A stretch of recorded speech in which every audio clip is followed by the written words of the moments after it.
right, folks. Right here at 8:20, the game should be starting. You know, we always get the notification that the game starts at 8:15, but it rarely actually starts at 8:15 unless you're like trying to rush home from something. Then it will start promptly at 8:15.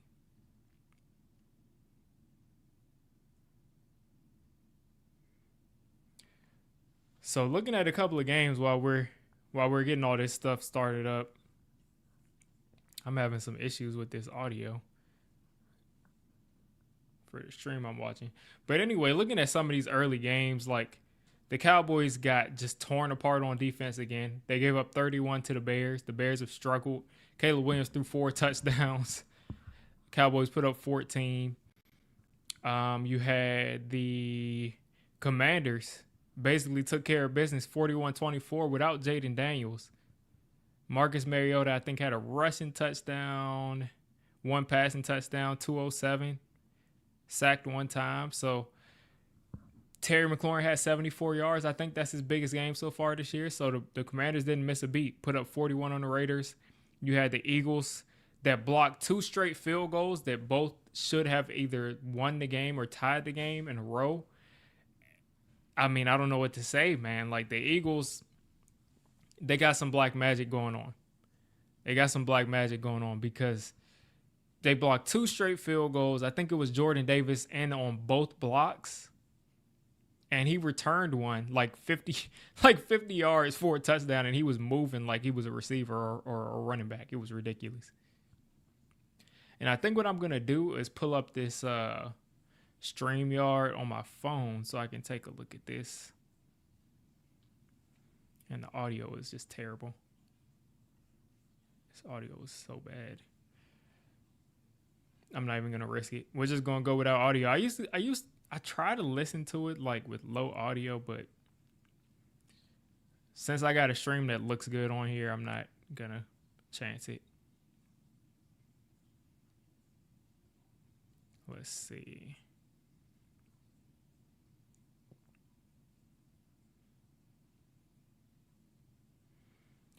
So we're still getting all of the pregame theatrics right now. They got Travis Kelce up there. I'm sure they're mentioning Taylor Swift. Brandon Jacobs is like the special guest. He's doing something at halftime. I'm going to join. If anything weird happens on stream, it's because I am joining from my phone, so I can monitor the chat. So nothing should happen. So here we go. Shout out to Unlimited. Yeah, I was a little late. We got Soul Brother number 1. Man, I've been good. My family's been good. Hope you're doing well down in Savannah. I mean, you might have similar weather to me. The weather's still pretty good. Am I ready for the ride? I hope. I'm just hoping this is another good game. I don't want to lose though. I mean, I'm not going to be satisfied. The kick returners are Gunnar Olszewski and Devin Singletary. So at least they took Tyrone Tracy off of kick return. Yeah, hopefully Devin Singletary can, at the very least, if he fields a kickoff, make sure that he has it tucked. That's all I want. So Harrison Butker is going to kick this, and it looks like it's going out of bounds. And he's going to field this Devin Singletary actually doing a great job. Returns it to the 31. Guys, give me 1 second. Let's see. Russell Wilson's trotting out on the field.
I'm on mute. That's why you can't hear me. I had it muted. Oh my gosh. Anyway, I was just talking about how we were doing pretty well running the football.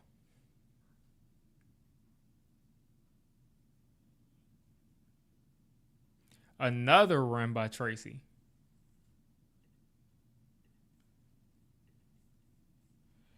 The Giants are actually running the ball on this Chiefs defense, and I was not expecting this at all. I wasn't even expecting this a little bit. It seemed like they expected us to come out pass heavy, and the Giants are coming out running the football pretty well. At least a nice first couple runs from Tyrone Tracy. Giants just across midfield. Russell Wilson. Again, 2 tight ends in the backfield. Tracy behind him. Another handoff to Tracy. Tracy patient, picking up about a yard. And this is fine because at the end of the day, what you want out of the run game is you don't want to be going backwards. So the fact that he picked up that half a yard, it's better than going backwards.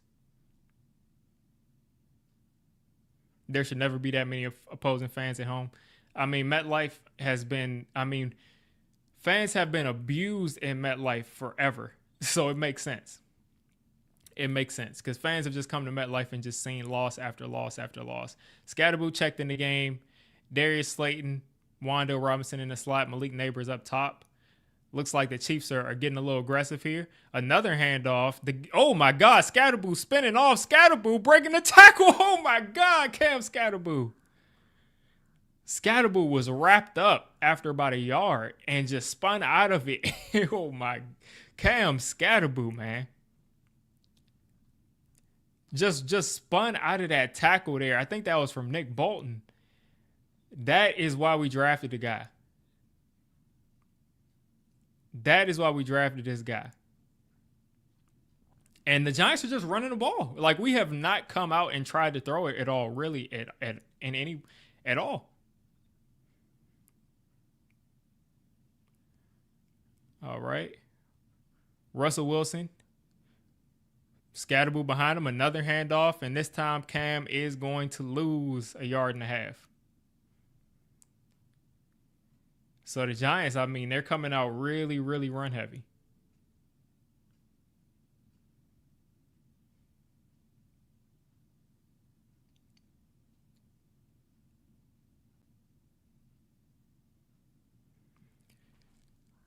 All right. So this is going to be the first, second, and 11 this drive. The Chiefs are playing a lot of games at the line of scrimmage. The Giants can just get like 8 yards. We'll be back in field goal range. So let's just try to do that. Dumping it off to Scatterboo here. Picking up 4 yards. So right at the edge of field goal range. This will make this a 3rd and about 6. So a little bit more manageable than the 3rd and 11. But we're just going all check downs, running the football. And it's working so far.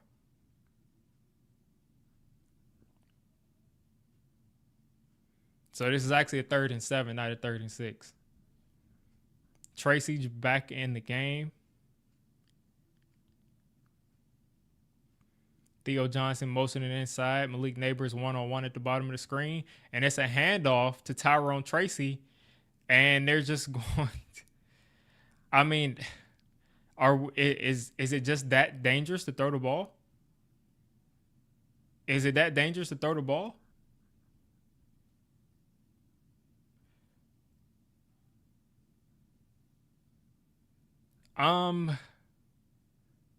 Graham Gano.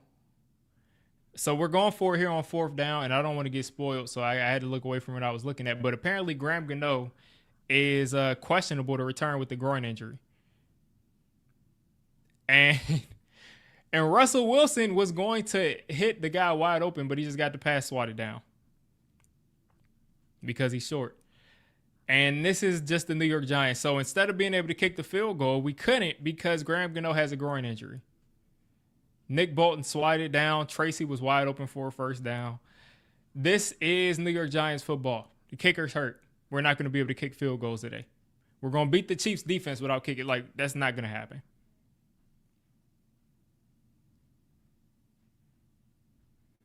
That's just not going to happen. We're not going to beat the Chiefs defense without kicking field goals.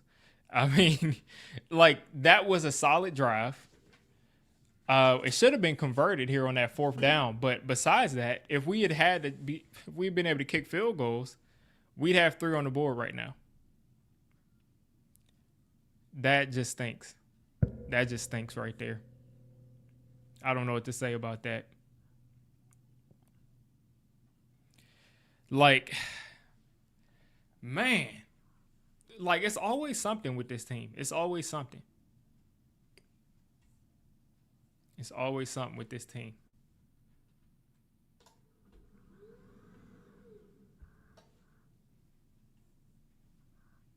How many times has Gano been hurt? Not that many times. He had a groin, I think, last year, a groin, and now maybe he re-aggravated it just right now. But it's just annoying, man. It's just annoying. That's all I can say. It's like he goes out there, and I think he kicked the kickoff, and maybe he's been dealing with this already because they've been having Gillen do the kickoff. So maybe he's been dealing with this.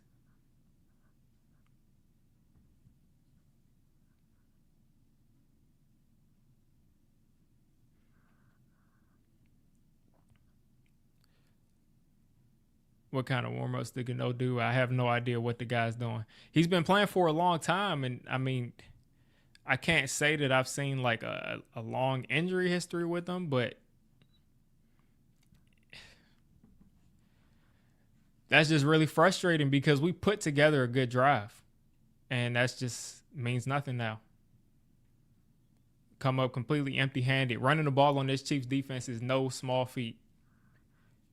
So now we basically have to go for it every fourth down because we don't have a kicker. Either go for it every fourth down or punt it while we're in clear field goal range, or have Gillen try to kick a field goal. And we're probably not going to be kicking extra points because who knows if Gillen can make those. He should be able to, but we'll find out. Anyway, let's see. Let's see if the defense can come out and make up for things. Brian Burns immediately has Mahomes under pressure. He's getting out of it. He's pump faking. He's picking up 3. You got to get him down on the ground, Burns. You got to get him down on the ground.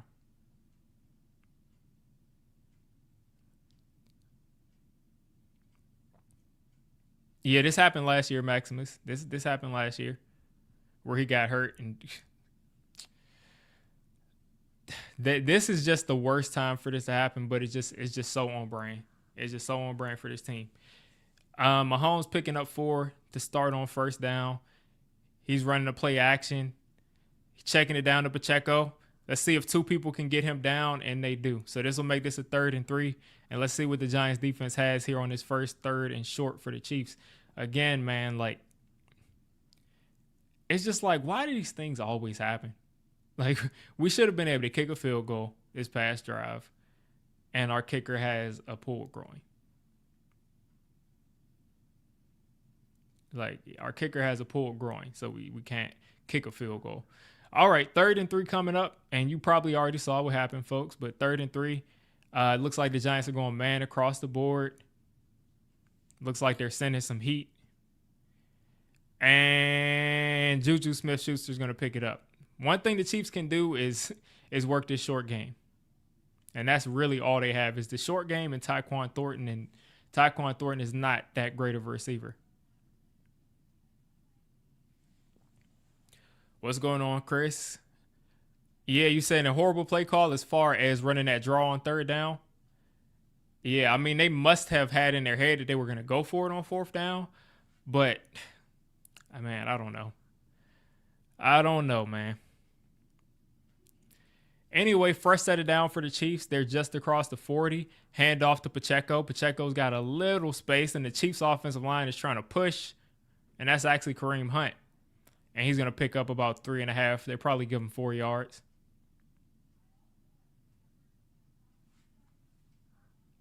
Yeah, they'll probably give him 3 yards right there.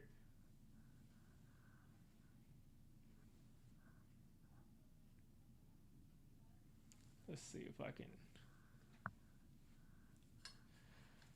Oh, man. Okay. 2nd and 7, 2nd and long here for the Chiefs.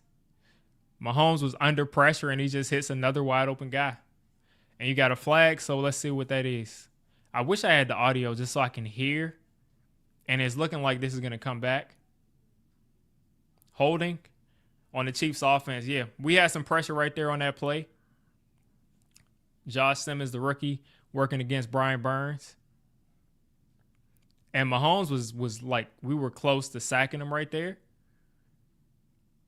Josh Simmons just was not able to handle Brian Burns right there. And they're going to call that a hold, which it definitely was. Definitely was a hold.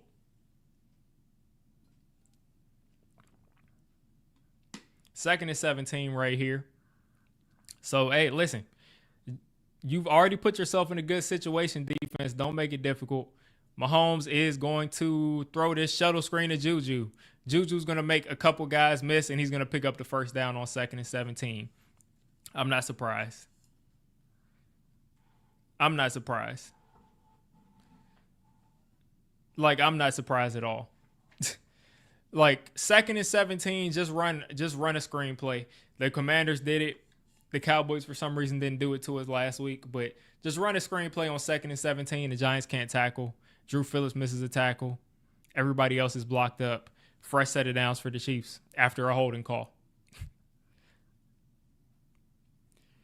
All right, here we go. Chiefs, Mahomes under pressure, and he catches it, but he's definitely got a foot out of bounds. Was that Tyquan Thornton right there? Man, I wish I had audio.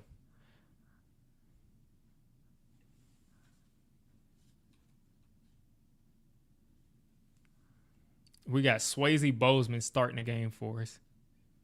That is not a real person. That is not a real person at all. All right, second and 10 here for the Chiefs. They're just across the 50. Man in motion here. Giants, they're throwing it short again. You can't tackle. Luckily, Andrew Phillips gets the guy out of bounds, but, I mean, we know they're throwing it short. And we're just sitting here playing a soft defense so they can just throw it short. Let's see if we even interrupt any of these routes. If anybody gets pressed, Juju Smith just blocks the guy. That's offensive pass interference, to be honest with you. But again, the Giants defense is not taking an aggressive approach. They're just kind of sitting back and seeing what happens and trying to come up and make the tackle. But third and 2 here coming up. Another man in motion. Pacheco is going to pick it up. And the Chiefs are going to easily get points this drive. And it's just frustrating because the score should be at least 3 points on the board for the Giants. And this should be, this should be a situation where it's a 3-3 game. But our kicker is I know we're going to lose this game because we don't have a kicker. I just know it. And that was a Commanders game that we lost last year, is because we didn't have a kicker. First and 10 coming up here. Mahomes in the shotgun. I think that's Tyquan Thornton in motion. Mahomes they're sending 4 people, and he had all the time in the world and just missed the wide open Travis Kelce. I was guessing he was expecting Kelce to cut back over, towards being outside again instead of sitting where he was. But he had way too much time. You got Abdul Carter, Timon Fox, DJ Davidson, and Darius Alexander. So nobody rushing the passer but Abdul Carter pretty much.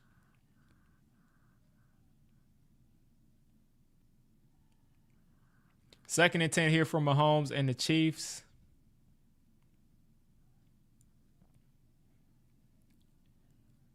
And you got a wide open man. Not a wide open man, actually. I think that was one of the safeties, Tyler Nubin, trailing Travis Kelce. So you got a third and 10 coming up. And Nubin didn't turn around at all. He's following Travis Kelce down the field. He's just like, I'm waiting for him to put his hands up, which is fine. You don't have to turn around to find the ball. You just got to see where your receiver's hands are that you're guarding. All right, third and 10 here. It looks like Andrew Phillips is manned up on Travis Kelce. And I'm guessing the Giants took a timeout. All right. So the Giants took a timeout. I made myself some some tea. I'm trying to figure out where I put it. That's what ADHD does to you people. Give me a sec. Yeah, it looks like we did waste the time out.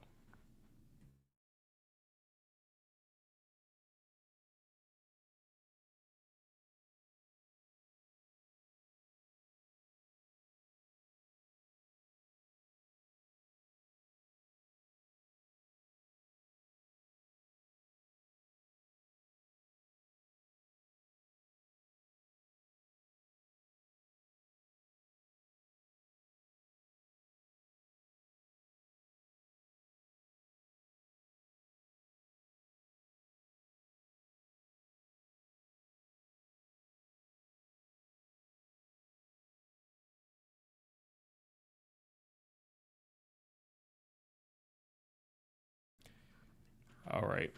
It was actually on the desk, on the same desk that I'm sitting at right now. So there we go, 4th and 10 coming up. So I missed the third down, but Drew Phillips, one-on-one. Looks like he had decent coverage, swatted it away. Nice play. Yeah, Bowen is gonna get. He's gonna be the first one to go. But I mean, it's a joke. I mean, the team is not in a good spot. 54-yarder from the Chiefs here, and judging from that comment, I'm guessing he makes it. And he doinks it off the inside goalpost, and it goes in.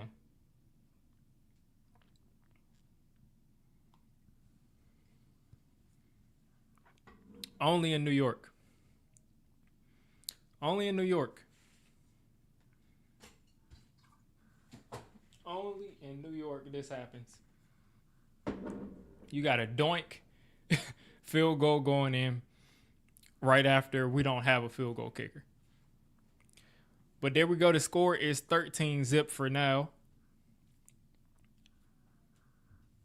Let's see if I can refresh this screen, refresh this stream, and actually get some real sound. All right. So now I can hear a little bit. I don't necessarily care about like how they're calling the game and like what their opinions are on the game, but you get to hear things like injuries and everything like that. Like I didn't know about the Gano thing until I saw somebody on Twitter talking about it. So good. We're in a good spot.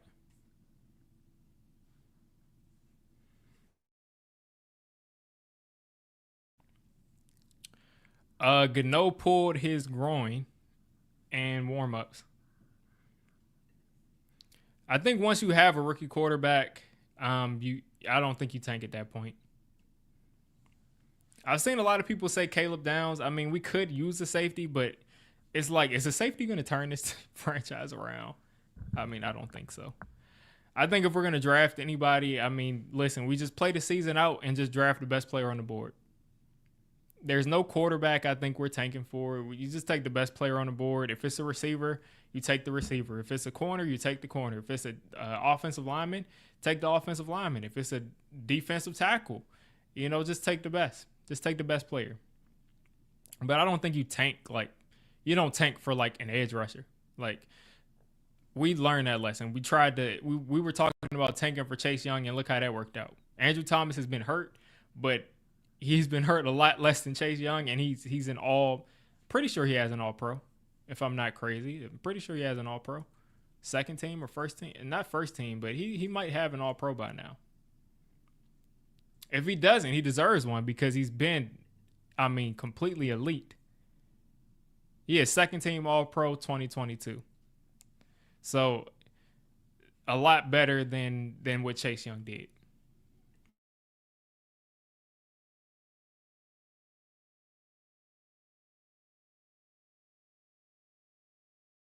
Yeah, we'll see if like a new coach comes in if they want Jackson Dart, but I'm not really worried about that. Like I'm not worried about it is what it is. If they don't want Dart, they'll trade him, they'll trade up.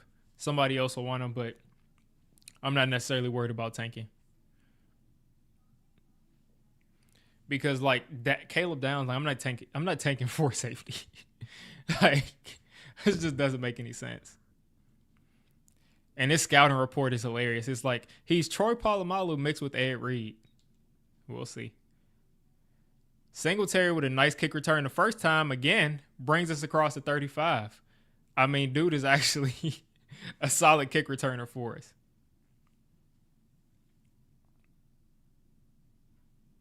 Yeah, I mean the Daniel Jones thing, like I said, I'm happy for him because I think he's a good dude and like he's a solid quarterback. He just needs a lot of help. And now he has a lot of help, so he looks good. So I mean, it is what it is. He wasn't going to succeed in New York under this pressure. He wasn't going to succeed when things weren't ideal. And it just is what it is there. First and 10 here for the Giants. In the shotgun, Theo Johnson in motion. Theo Johnson sort of in a H-back role. Russell Wilson hidden. Darius Slayton looked like he almost had a step to take this and pick up like some big yardage right there. Like, I mean, like, you know, I've criticized Daniel Jones a bunch, but you can't say the dude didn't go out and put everything on the line for the Giants. The dude messed up his neck. The dude like dropped his shoulder and ran into defensive tackles, got concussions, tore his ACL. Like, the dude put everything he had into his career. He just couldn't make it work for the Giants. So I'm happy he's successful right now. Hand off to Tracy. Tracy's going to easily pick up this first down on 2nd and inches. The Giants, I really like how they're running the ball. We just really have to start scoring touchdowns because we don't have a kicker. I think Gillen probably should be able to kick field goals that are like probably inside of 30 yards. Because that's just like regular like kicking. Like if he can kick the kickoff anyway accurately, then he should be able to kick a field goal that's inside 30 yards. Because like there are like regular players on the field that just never played kicker that can kick 20-something yard field goals. Another handoff to Tracy, and we actually got a little bit of a push. That's about 2.5 yards right there. I mean, these holes look amazing compared to before.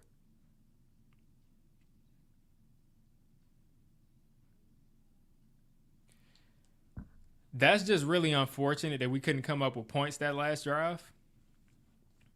It's just always hilarious because Dart always has his helmet on. So I don't know if he's like going to come in this drive, but he always has that helmet on. 2nd and 8. I see a uh-oh in the chat. I hope, man. I hope nothing bad happened. Checking it down to Tracy. Tracy picks up 3. And Tracy is hurt. That's what the uh-oh was. That was a collision on that sideline. Luckily, we have a little depth at running back, but Tracy is a guy that is helpful for us. Hopefully, it's nothing serious. Hopefully, it's just a little stinger or something slight.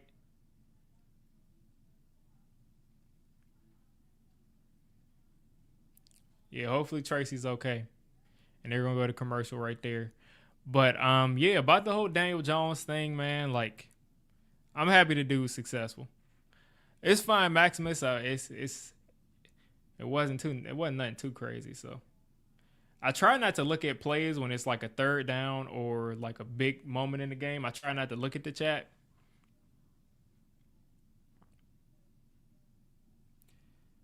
But I mean, listen, if Tracy goes out, this is gonna be a scatterboo game. And I mean, hopefully Tracy's okay.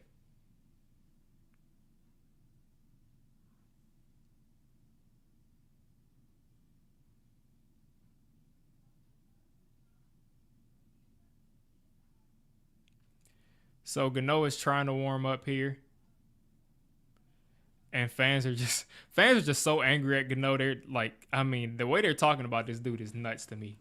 Like Gano has been like, first off, Gano has been the reason that we've put up our 15 points a game that we've been putting up. The dude makes almost everything. He's been injured the last couple years, but I'm not gonna talk down on Gano like that. I'm just not gonna do it. Like the way they're talking about this dude is like he's a war criminal. Like he's the problem with the team.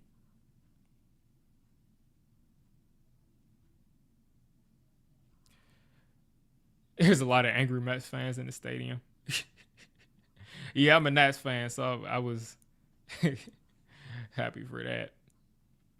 Yeah, Gano's getting up there, but like I said, I'm not gonna like trash Gano and like call him out of his name like I see on Twitter. It's just kind of crazy. Like, let's relax there. Yep. Yeah, DJ is having a great time in Indianapolis. Yeah, it looks like a stinger here. The way he's holding his arm up like this for Tracy, it looks like it's just a stinger. So Scatterboo is going to get a ton of touches today. I'm sure they're gonna mix Singletary in there, but this is a Scatterboo game, so hopefully he's ready. Hopefully he's ready, and hopefully he's ready to make some plays.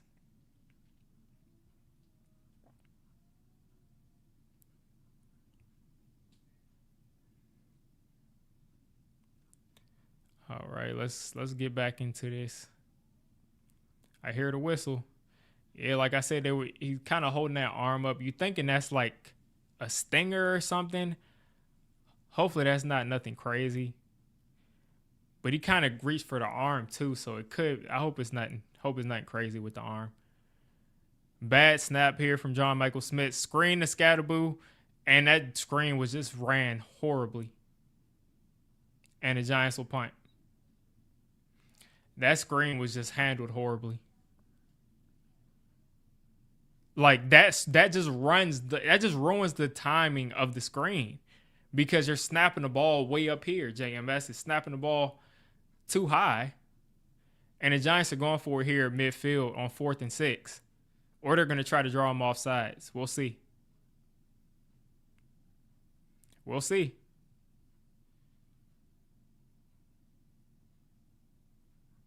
We'll see if they're just trying to draw them offside or if they're going to run a play. All right. So that was just basically bait to try to draw them off sides. The Giants will just take this penalty and punt.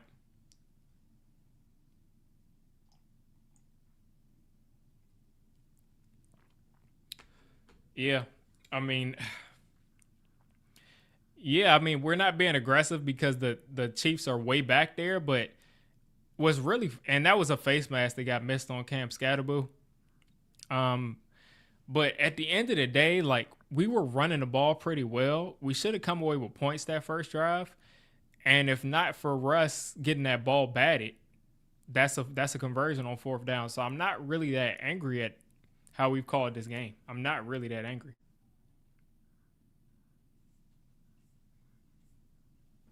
All right, so Gillen's gonna punt this, keep it in the 10, keep it inside the 10, and it's bouncing back, and this will be at like the 17. This has got to be a defensive game. This has got to be a defensive game here. I don't know what Dave was doing. He's yelling, but like I said, I mean, from my opinion, I'm not that upset with how we've called this game. It's just upsetting. We couldn't execute there on that 4th down, that first drive, and we don't have a kicker because this will be a tied game right now. And then on top of that, JMS is snapping the ball 10 feet in the air, and Russ has to catch the ball, and that throws off the timing of the screen. I can't say I'm mad at coaching because JMS is snapping the ball that high in the air. And this stadium is packed to the brim. This is definitely the most packed the stadium is going to be. And then there's the Chargers next week, so these are going to be 2 packed stadiums just because people in New York want to see these players play. Kareem Hunt, I think, picks up 3.5, 4. And yeah, that was definitely a missed face mask on Scatterboo, but we're not going to get those calls. It's the Chiefs. We're not going to get those calls. I would say that the refs are the worst for us against the Cowboys, even though we did have a sloppy game last week.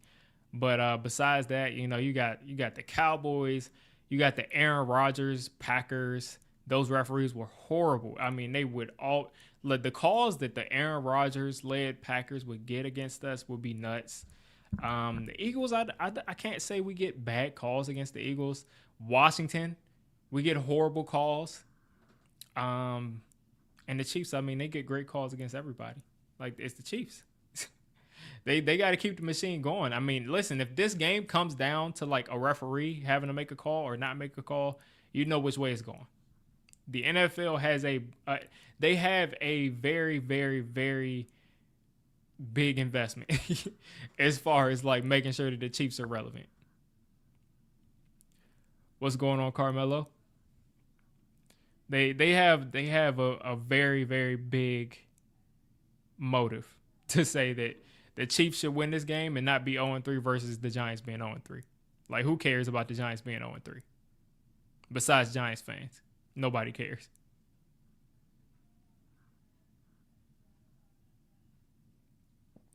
And as I'm saying, there's people in the group chat I'm in are saying the Chiefs starting 0-3 is bad for the league. Yeah, I mean, I at this point, if I'm John Mara, I'm probably like, I don't know. We're probably not the only team, but these referees, man, like the execution from these referees is consistently just horrible. Because like I said, we usually get bad calls against us for the referees. Like, we usually get bad calls, but this past Cowboys game, the Cowboys were even getting horrible calls. Like, um, George Pickens catches a clutch first down against us, and he gets called for pass interference when he like did not push off in any way. It's just like bad officiating. And people say it's part of the game, and I guess like, the NFL to some extent loves it because the NFL can say, people are going to be talking about this missed call or this bad call, Monday morning or Tuesday morning. But it's just, I don't like it. It ruins the product in my opinion. Like, I want to be able to lose a game or win a game and feel like, oh, it's not because the referees made or didn't make this call.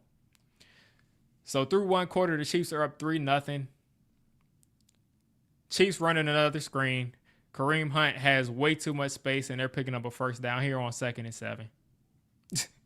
Like, you don't know the screen is coming? We're not even blitzing.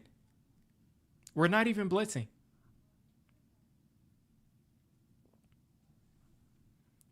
We're not even blitzing, and they can't stop these screens.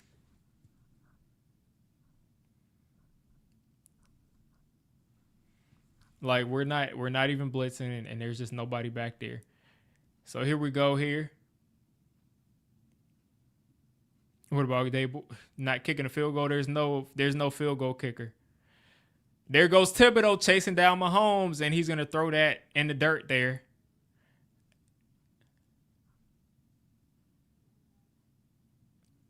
What just happened right there? What are your officials doing right here? It looked like he threw that ball backwards.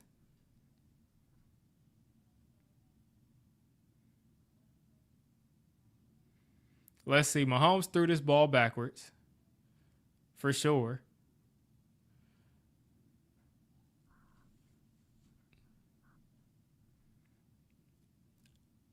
I don't know what's going on with this pass that Mahomes just made.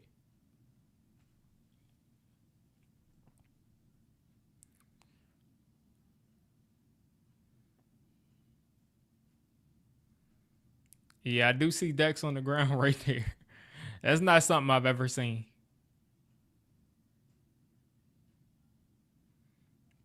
Yeah, that they're challenging.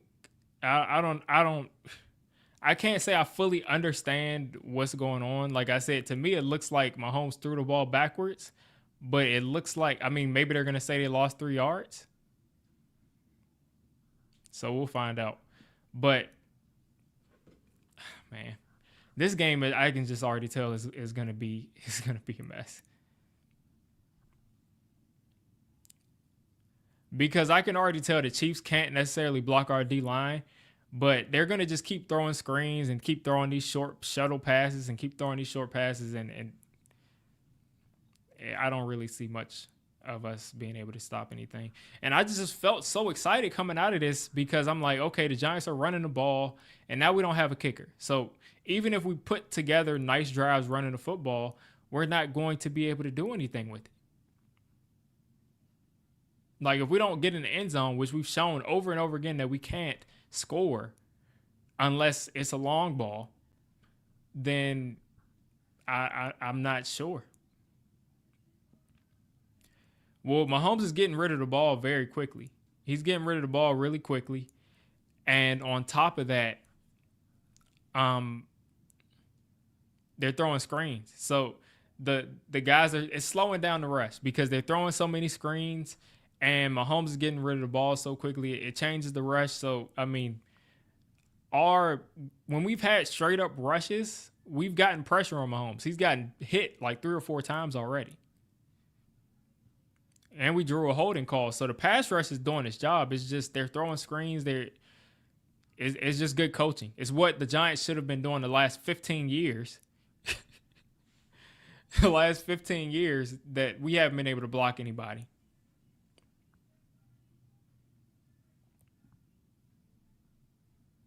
But like I said, every time I've seen the Chiefs have to block us straight up, we've had pressure in Mahomes' face. So I'm not concerned about the pressure. I'm concerned about Reed being able to scheme them out of this pressure and just throwing these short screens and quick passes and just moving down the field.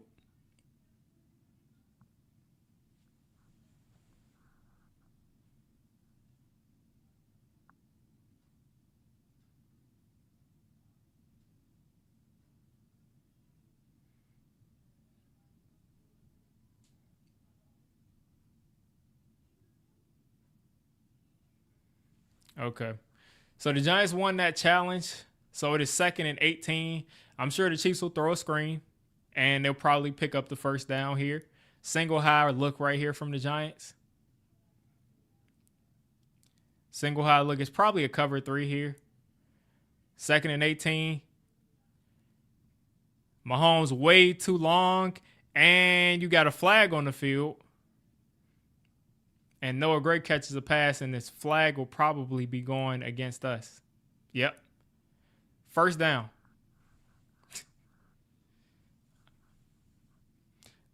The Giants on 2nd and long is a great down for every other team in the league. And Andrew Phillips tackles somebody. The Giants defense on 2nd and long can't stop anybody. They can't stop me. They can't stop you. They can't stop you. They can't stop you. They can't stop you. 2nd and 18, 2nd and 19, 2nd and 17, you know they're getting a first down. Us getting a sack is bad for our defense. Us forcing a fumble and then recovering it behind the line is bad for our defense. It's like, there you go. Hand off to Tyquan Thornton. I couldn't tell who that was, but nice 7.5 yard gain right there, keeping the Chiefs on schedule.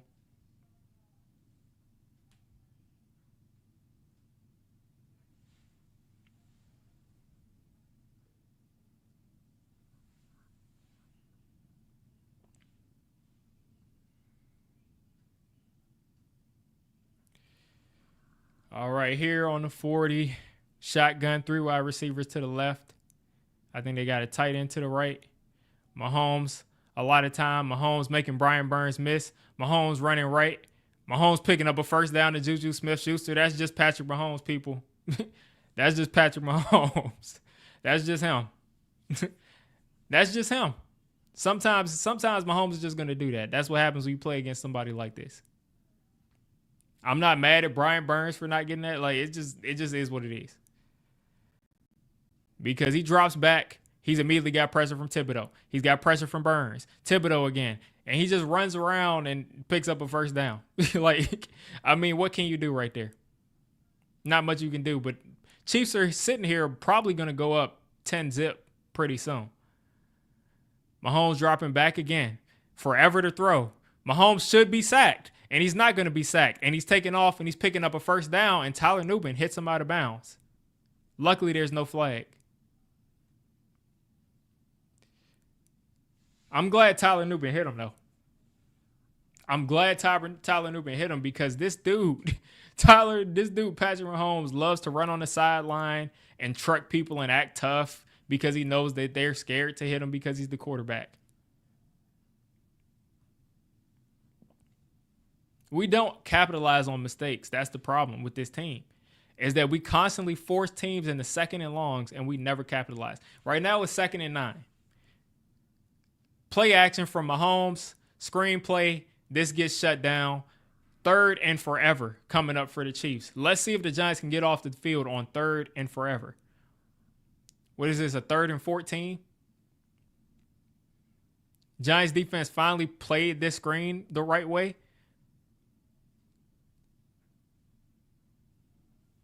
Thibodeau pretty much shut that play down. 3rd and 12 coming up.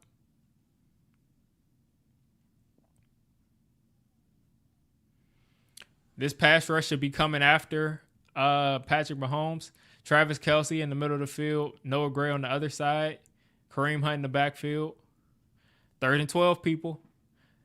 Too much time for Patrick Mahomes, but there's a holding call. Mahomes is going to pick this up for now. But it looks like this is coming back because there was a holding call. This Chiefs offensive line cannot block us straight up. There's going to be a ton of holding calls today, especially with Mahomes running around. Illegal formation. 5-yard penalty, repeat 3rd down. So this will be a 3rd and like 18 or 19. But there was definitely a hold on that. There was definitely a hold on that play. There was definitely a hold on that play.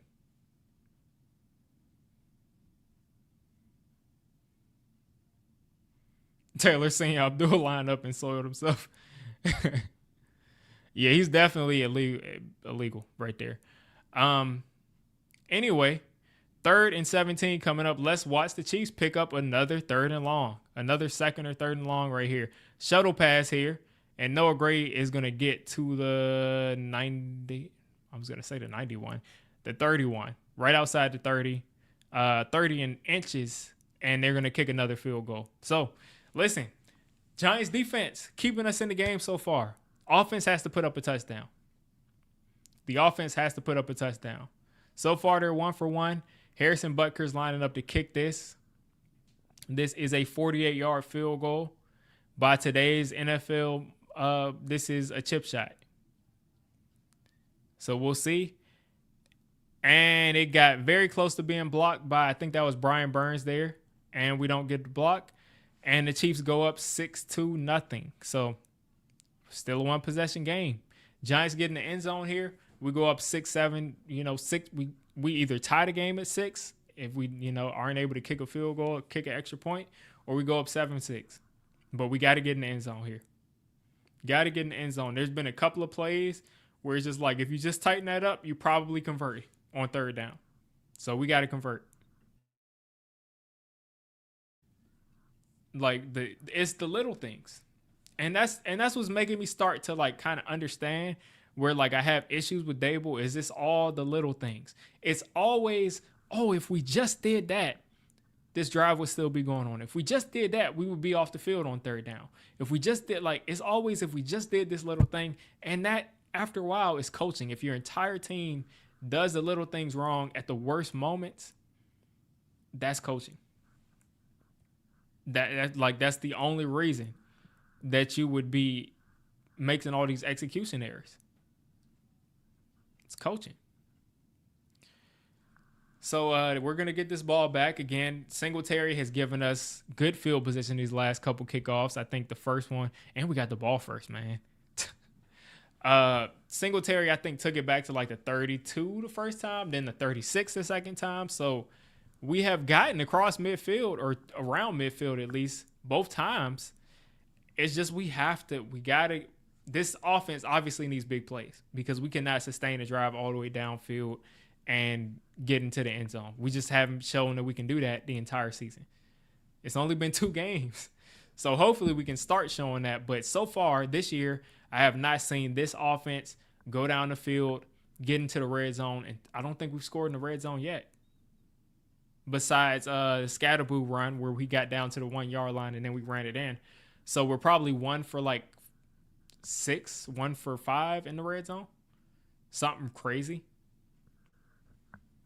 So we got to pick it up here. Scatterboo looking like he's hyping up the Giants offense here. But we need a spark. We got to put up points, man. Like this Chiefs team is not clicking. They got Rashee Rice out. They got Xavier Worthy out. Those are their 2 top receivers. Mahomes is doing it himself. Like he's doing it completely himself. So this is a game. If we're going to beat this team, this is the game to do it. Got the Chargers next week. You got a bunch of other tough teams coming up after we play the Saints in 2 weeks. So I mean, let's get a win here. Let's make the season interesting. We don't got to make the playoffs, but let's make it interesting to where we think we might have a chance to make the playoffs. And they've been kicking this to Singletary every time. Singletary this time is going to take it to the 26, right around the 26, just inside of it. Now we're getting a little compilation of Andrew Thomas, and there you go. Looking like he's doing pretty well so far. I mean, Andrew Thomas back doing Andrew Thomas things. Dude's shutting guys out, run blocking guys into the dirt, doing his thing, getting movement. Anyway, yeah, we haven't thrown the ball to Neighbors or Wan'Dale Robinson the entire first quarter. Like, it's a mess, man. Like, play action, Russ. Russ has got to get rid of it, and it got swatted, and that play, luckily, did not get intercepted because we didn't get protection there. I think that was from Andrew Thomas. Man, we just had a free rusher there, and Theo Johnson couldn't get it. So that wasn't Andrew Thomas. That was Theo Johnson. So that ball got tipped there, and that was a shot to go after Malik Neighbors. He was one-on-one there. So who knows what would have happened for right there, but I appreciate Dable for taking a shot there because that's what we needed. 2nd and 10 coming up. This is probably a run play. Hand off to Singletary. Singletary makes a cut. Found the right hole, but just wasn't quick enough to get there. Picks up 2. 3rd and 8. A punt is coming very soon.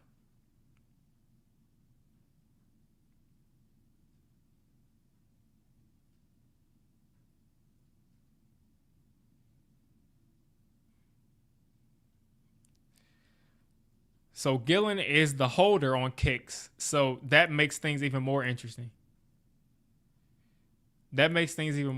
Because at that point, Gillen is the holder.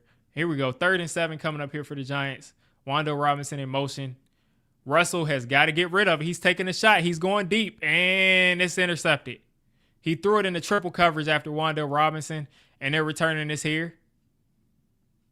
I don't know why he forced that into triple coverage. So right after we said Wan'Dale and Neighbors didn't have a target, we get a deep shot to Neighbors. They got tipped that maybe something good happens. And then we get a shot to Wan'Dale Robinson in triple coverage. Okay. Yeah, they fooled Russ. They fooled the old man. They fooled him. It looked like that was going to come open. And the safety just didn't rotate the way Russ thought it would. And you got a pick right there. So the Chiefs are in business. Not what we needed. Not what we needed at all.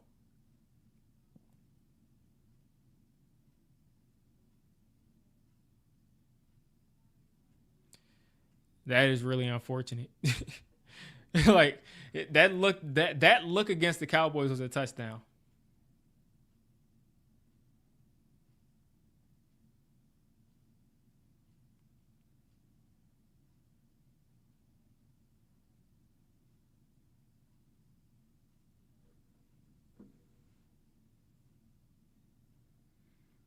Like that look last week went for a touchdown. I think that's crazy. Like, I understand, folks. I see people on Twitter saying the same thing. I understand it, but I think that's crazy to go to Dart. Like, I don't know. Maybe if we can't do anything at all, like this entire, like, whatever. I don't know. It is what it is. If we go to Dart, I'll be cheering for Dart. If Russ stays in, I'll cheer for him. But it just, man. I knew that last week was a lot of fool's gold because the Cowboys defense, as you saw it again today, is a joke. Like, it's a joke. Like, if Russ and the Giants offense would have taken that that approach with the Cowboys defense that they did, like starting like the halfway through the second quarter, then we would have put up like 60 points because they cannot cover. They can't cover at all downfield. Diggs is coming off an injury, and he's just bad now. They're missing Bland. They had Elam back there. It's a joke back there. But this forcing it, like you can't force it right there, Russ. Like you can't just force it there.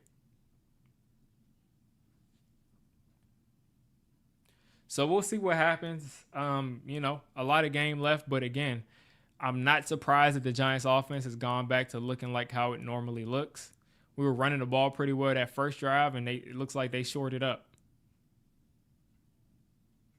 Let's see what the numbers are for the run so far.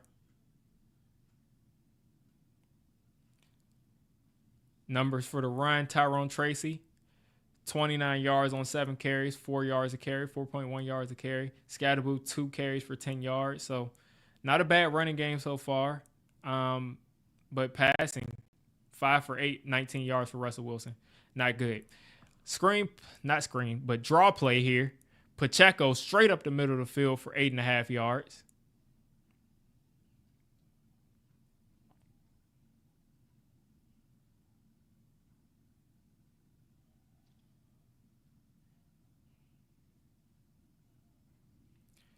They're showing a little montage of Kelsey. I'm sure Kelsey will get started soon.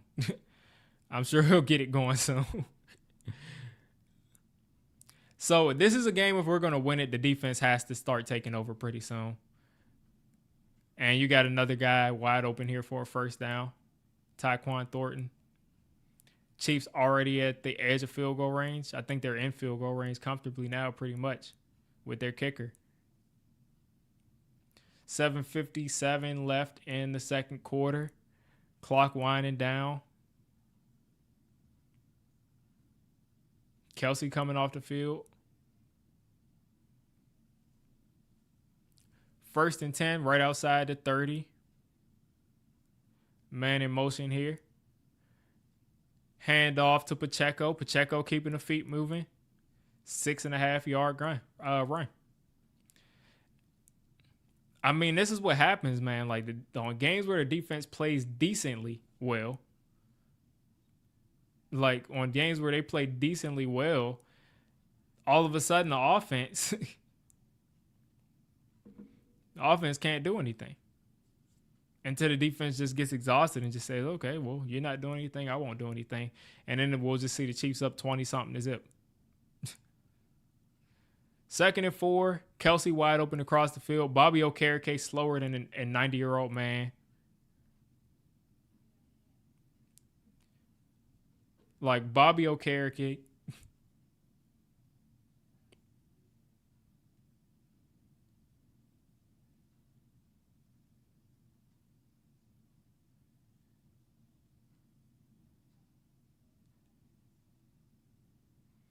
Like Bobby Okereke can't track Travis Kelsey across the field. Not even halfway across the field. Anyway, Mahomes in the shotgun. Chiefs outside the 20. If the Chiefs score a touchdown here, the game's over. This is an insurmountable lead. Mahomes misfired on a wide open running back.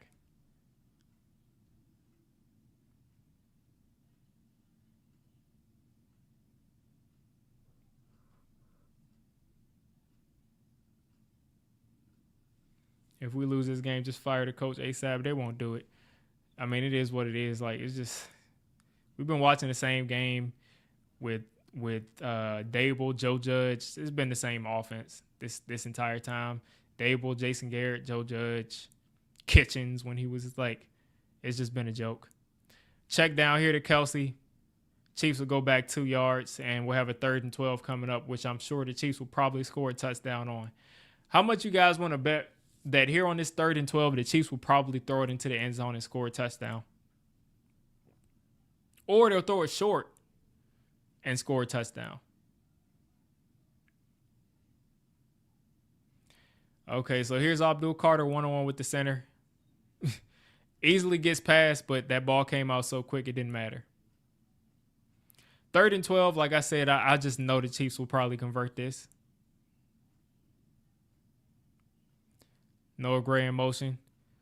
All this time. Oh, my gosh. Brian Burns, man. Brian Burns just destroyed that right side of the Chiefs' offensive line. And then Deontay Banks with great coverage there on Juju Smith-Schuster. My gosh. Brian Burns destroyed Jawan Taylor here on this play. Came off the edge, got in his chest to put him on the ground.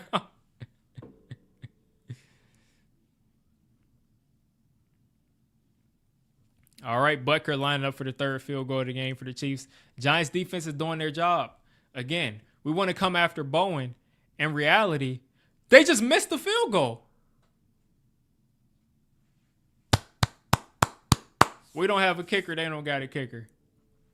They just missed the field goal. 6-0. Giants offense gets another chance. The defense gave them that chance. We keep talking about Shane Bowen, but again, 90% of the time, Daboll's offense has less than 10 points on the board in the first half. 90% of the time.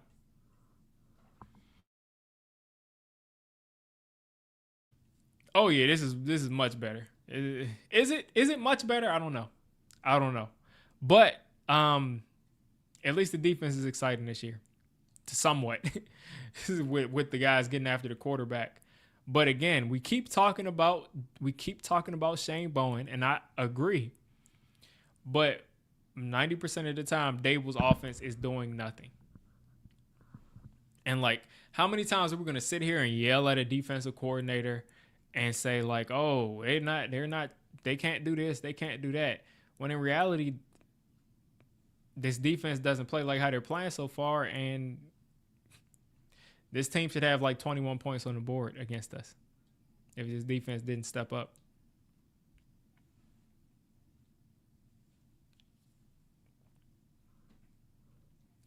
But I want to start seeing some of these plays convert to sack. We gotten a couple of holding calls, but we got to start getting some sacks.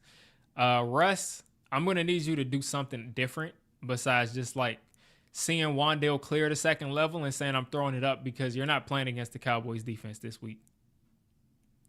You're not playing against the Cowboys defense, so that's not going to be open. This is the NFL. Like, I hope you remember that you're playing in the NFL and you're not playing at Wisconsin.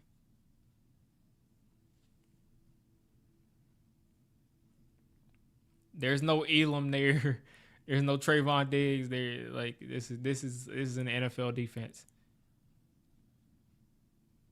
Like, I guarantee you that. Let me see. I'm trying to think of like the Chargers. When the Chargers play the Cowboys, that's gonna be like a mess. That's gonna be a mess. Whenever the Cowboys play the Chargers, and when they play like, if they play a team like the Bills or the Ravens, that, oh my gosh. And here we go, looking at them throwing this deep, Eli throwing this touchdown to Odell. They're still showing it, and I'm guessing he's in the stadium, so we all should be excited that Odell came out to watch a football game. And like I said, I'm a fan of Odell Beckham. I like that he was on the team, but it's like, why do I care that this guy is watching the game as a fan? Like, I don't care. Here we go. Russ starting off at the 30. 1st and 10 Giants, 2 wide receivers left. Wan'Dale in motion right. Hand off to Scatterboo. Scatterboo's got a hole. Scatterboo breaks 2 tackles, and we get an instant 6.5 yards. It looks like the run was working. We went away from it after that first drive, so let's go back to it. I have heard people say I was Slayton's twin. I don't know. We got some similar features in some places. 2nd and 3 coming up. 2nd and 3. Looks like the Giants in a pistol handoff to Scatterboo again. Scatterboo's got some space. Scatterboo breaking the tackle again. There we go. Hand it off. Hand the ball off to Scat. Like, run the ball until they prove they can stop it. Why go away from the run if it's working? Running behind Andrew Thomas is so refreshing. It's just so refreshing, man. Like, the guys that we've had out there at left tackle compared to Andrew Thomas in the run game is night and day. 1st and 10, right outside the 50-yard line. Russ empty set. The Giants go 5 wide after running the ball for... Now we got... Oh, my gosh. Anyway, Slayton picks up about 4 or 5 yards here. After, again, we run the ball over and over again for positive yards. We go 5 wide, throw a quick inside pass to Slay. So we got a 2nd and 6 coming up. You already know at this point the Giants are going right back to the run because they pulled Scat off the field, then they put him back on there. I wonder where the ball's going. I wonder if they're going to run the ball. So I'm sure the Chiefs will probably stop us for a loss this play. It's like I'm Nostradamus. You pull Scatterboo off the field, then you put him back on there. That's how you kill a drive.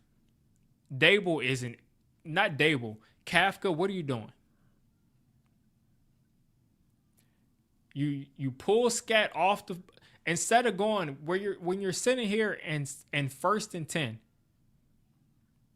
You pull Scat off the field, you get the offensive line out of rhythm, and then you put him back on there the next play. 3rd and 8 coming here at midfield, as the Giants offense has done nothing of any consistency. Russ stepping up.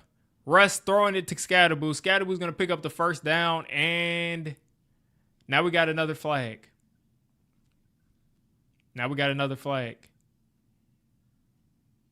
Okay, illegal contact on the Chiefs. Okay, so the Giants are keeping this moving for now. That play calling right there just made me so mad. So we would have picked up that 1st down either way. They had illegal contact on Theo Johnson. The dude was just grabbing Theo's jersey. Like, what are you doing? Andrew Thomas against Chris Jones is no contest. No contest. No contest. He's not an edge rusher. He can dominate like average to bad tackles, but an all-pro tackle, Chris Jones putting him over Andrew Thomas, do that every play. I'd love that. All right. Singletary lined up behind Russ. 3 wide receiver set. Man hurts there. Singletary fights for every yard and he gets 1. Wasn't much space there on that 1st down.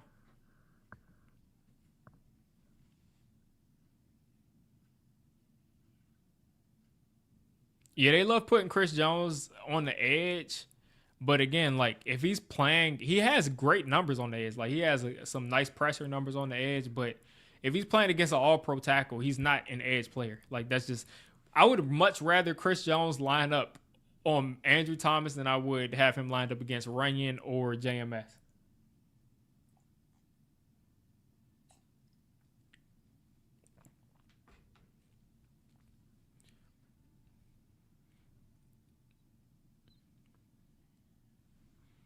They got Megan Trainor on here talking about all about that base, and she lost 30 pounds, so she's not about that base no more.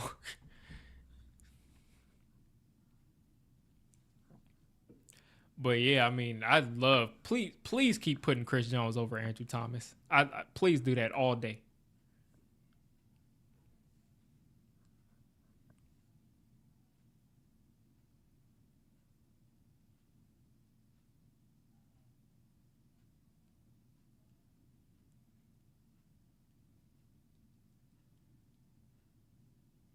We're going to win that matchup pretty much every time.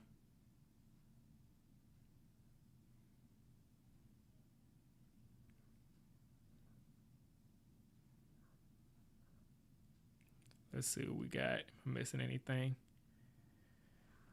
Said I love our upside in the coming years. Yeah, we got some good pieces. My thing is by the time some of these pieces develop, I feel like some of these other pieces are going to be gone or out of their primes. Dex, at 340 pounds, how long is this dude going to be this explosive? He's coming off an injury right now. He's already kind of taking a step back. Not saying this will be permanent, but how long is he going to be this explosive at 340 pounds as a pass rusher? I just don't see it. I think he'll eventually become a dominant run stopper, when he hits 31, 32. But how long is this level of play going to continue if he can get back to this level this year? And then Brian Burns.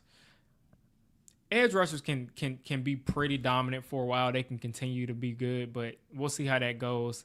But, we do have some young pieces. Abdul Carter, Kayvon Thibodeau, I'm not sure is going to be here in a couple years. I doubt we pay Kayvon Thibodeau and then in a couple years pay Abdul Carter, and who knows. But yeah, I was feeling really great before the season started, but now not so much. But quarterback can change everything if Dart is good. So 2nd and 9 coming up here. Prime time.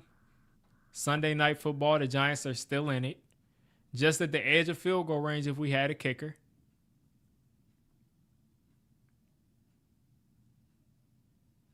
All right.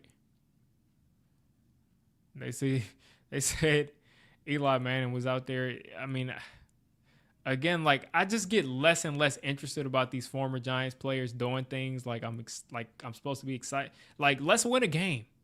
The fans that are in that stadium and they're Giants fans want to win a game. Oh my gosh. So Russ kind of backed up from the rush and checked it down to Scatterboo, and it was too far ahead of him. And Scat tried to catch it and really popped it up in the air like he was playing volleyball, and that almost got picked. That is not anything that you want to do there. That's not what you want to do there on third. You don't want to ever put your hand underneath the football and throw it up in the air while you're on the ground. 3rd and 9 here coming up for the Giants. Russ taking a shot, and it's going nowhere. And there's a flag down late, probably roughing the passer. Probably roughing the passer, we'll see. Roughing the passer, Giants get bailed out. 15 yards, the Giants get bailed out. Karlaftis, where'd he come from? Looks like he came on a stunt. Nice flop there from Russ. Oh, no, he definitely hit him. No, he definitely hit Russ. Yeah, Karlaftis just couldn't stop. What he had to do right there is just grab. He had to grab Russ right there. And again, man, like, this is exactly what I'm saying. Like, how can you not get neighbors involved?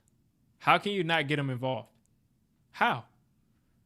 This is what I'm saying. It's like, how? Like, Scatterboo's going to get back to the line of scrimmage, and that's it. And we got JMS getting into a little tussle right there. And now you got a flag down. Great. Oh, great. And that was actually defensive holding on the Chiefs. So the refs just gave us 20 yards. Refs just gave us 20 yards here. So please get in the end zone. Please get in the end zone here. The refs just gave us 20 yards.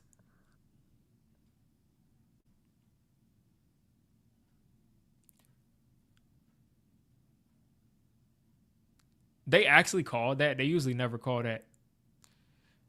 Yeah, Chris Jones just held. That's funny. They never call that. All right, 1st and 10 here. Russ in the huddle.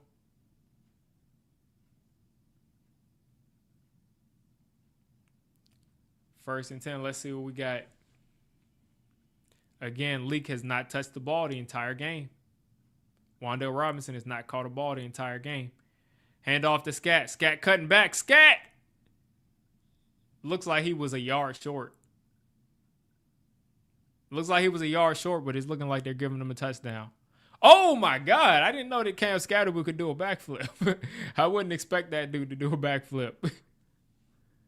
I wouldn't expect that. But let's see if he actually got in. Let's see if he actually got in there. Let's see if he actually got in. Oh, he's in. There we go. Here we go. You said you can't be serious? So I'm guessing you all saw the extra point and it was something crazy. What did they return it or something?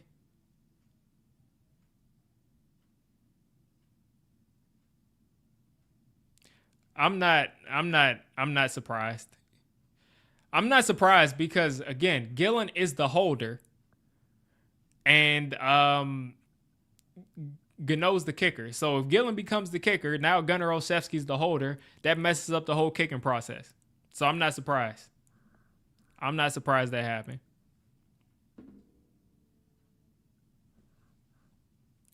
I'm just not surprised that happened. Like I said, with Gillen being the holder usually, now he's the kicker. That throws off the whole, like, their whole process is very, very precise. And if anybody is off by a half a second or a split second even, that messes up the whole kick. And Gillen's not even used to kicking like that. Because I'm sure Dable isn't the type of coach that prepares you for every situation, because the team's never prepared. So it's not like Gillen has any reps doing that. If I'm the coach, I'm never even going to have my punter being the holder anyway. I want it to be a backup quarterback or somebody that's always safe, where that's a stable position. My punter is going to always be my backup kicker because that makes sense.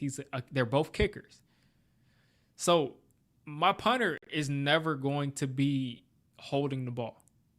I know a lot of teams do it, and that's just me. I'm not saying Dable's an idiot for making his punter his holder, because a lot of teams do it. But if that was me, my punter would never be my holder, because that messes up your whole process. Messes up the whole process. Shout out to JT Carroll. What's up, brother? Hey, man, what's going on, man? Is that a Kenny Golladay or Isaiah Simmons? I think that's a Kenny Golladay profile picture, man. What's going on? Appreciate the 1999 super chat. But again, man, like, let's get a win. Like, let's get a win, because this is just becoming ridiculous. Like, I'm glad we got in the end zone there, though. Exactly. You can't help but laugh. You can't. I mean, it's really a mess, man. The one time, I guarantee you, the one time where we're going to come out here and break the little mini curse of us being 0-2 and us not going 0-3. The one time we need Gano to show up and be the kicker, he pulls the groin, and I bet we'll lose by 1, 2, 3 points. Something like that. Where it's like, if you just made these extra points and you just made this extra point and you made this field goal at the beginning of the game, then we're, 1-0. If last week we do this and we do this little thing, then we're 2-1 going into the Chargers. It's always something. Always something.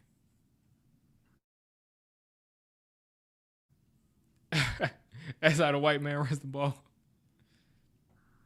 Yeah, man, the Saints, man. We better beat the Saints. We better beat the Saints. Nice tackle right there from, can't tell who that was, but nice tackle there on special teams. There goes, yeah, that kick was so low, man. That kick was so low. All right, here we go. 1st and 10, and my audio has gone bad again.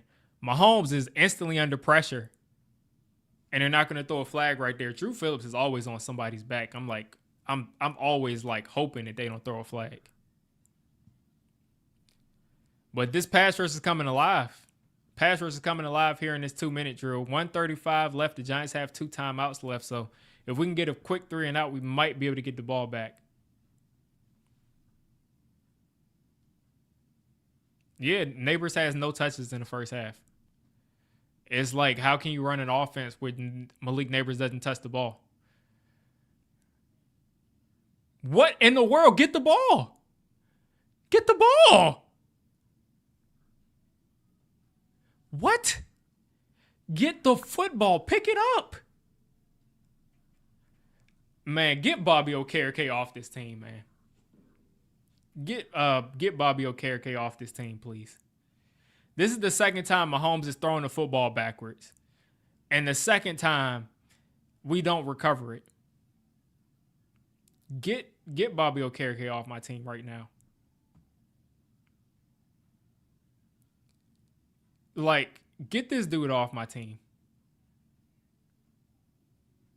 And they're probably going to get him a fresh set of downs now, too.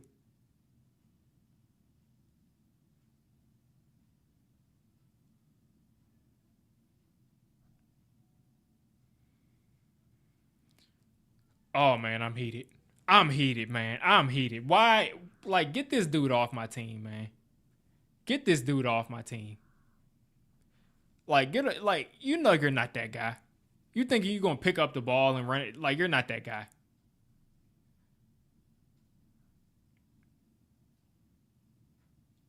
Like, get this dude off my team.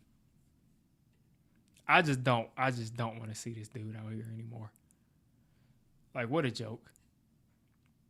As my stream just goes haywire and just checks out. Here we go. 3rd and 25. I wonder what will happen. Let's see. 3rd and 25. I'm sure the Chiefs will go max protect. It's just a drive here. Just a draw.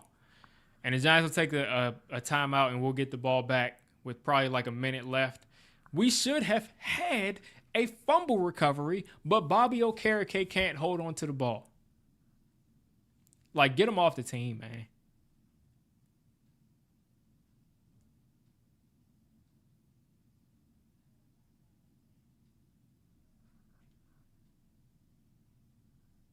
Like, get this dude off my roster, man. I just don't want to see this dude. That dude makes me so sick, man. He can't cover. He can't tackle. He can't pick up the ball. What can he do? What can he do? Like, what can he do? Micah McFadden was clearly the best linebacker on the roster. He's out. We don't have any linebackers.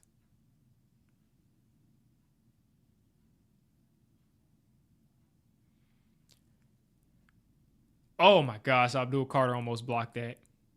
Gillen, please field this punt. Not Gillen. Olszewski. That ball hit the Chiefs player. And now we got a flag. That Chiefs player, I'm pretty sure, interfered with him catching it.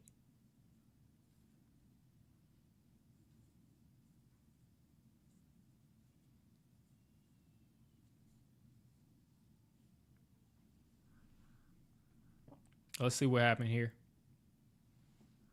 Tracy's ruled out. Makes sense, man. Yeah, you can't interfere with that.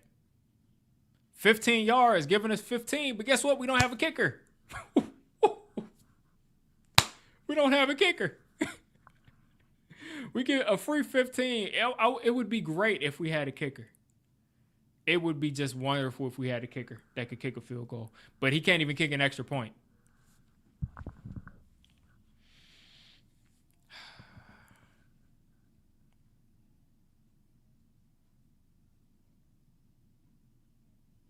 Oh, man, that makes me so angry. It just makes me so angry. And now Andrew Thomas came out of the game. They're giving Andrew Thomas some time to rest before the half, right when we need him the most in a passing situation. So let me see. Karlaftis is probably going to tear Marcus Bowe apart. Like, what are we doing, man? What are we doing? If he's not ready to play, then don't play him. If he's not ready to play, then don't play him.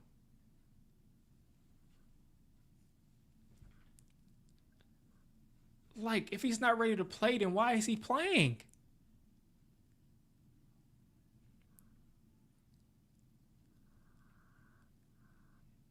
Like, what a joke. This dude, Russ, has 39 yards at the half, man.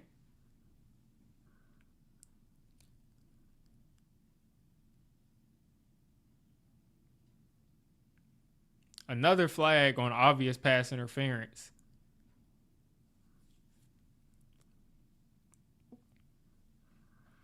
Again, we don't have a kicker. So, like, even though we're getting closer or we're, like, easily in field goal range now, wow. Face mask there, 15 yards. So that's not a spot foul. That's a 15-yarder. So he just grabbed Slayton's face mask. He just said, I'm just going to grab. Oh, he did it on accident. Okay. All right, here we go. 6 for 65 penalties on the Chiefs. Again, the Giants have 39 passing yards here from Russ here at the half. Giants at the 26, no field goals, kicker, no timeouts. Hand off to Singletary. Draw play right up the middle. Keep it going. Hurry up. 56 seconds, 50. Now Kansas City's taking the timeout.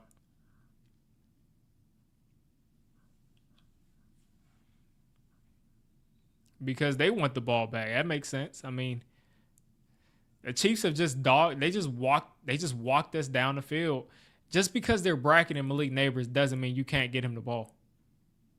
Like you can always get this dude the football. Like, Malik Neighbors should not be just doing cardio in any football game that he's playing. There is a thing called scheming somebody open. There's a thing called scheming somebody open. You can't do it.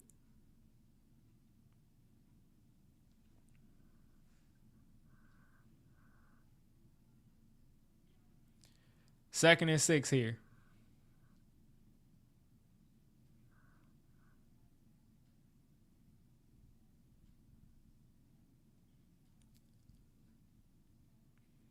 Here we go.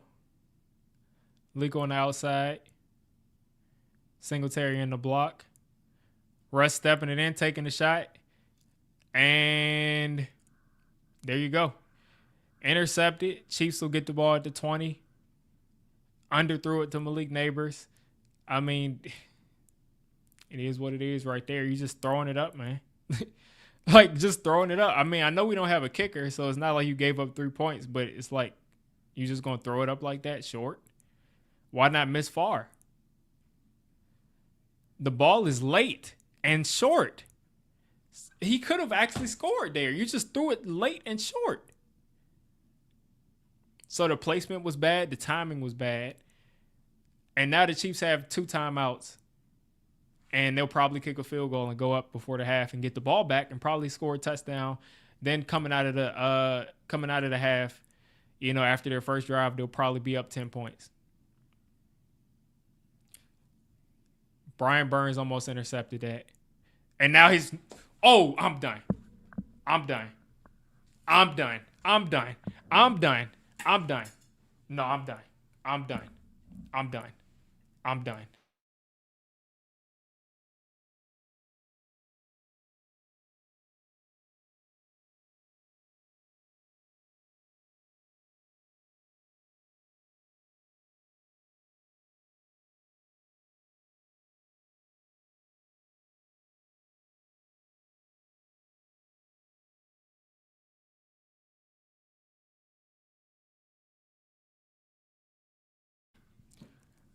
Yeah.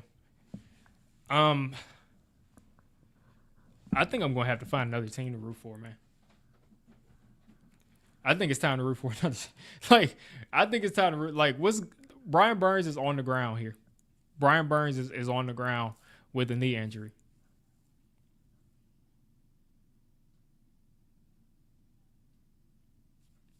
Like, it's always something with this team. Brian Burns is on the ground.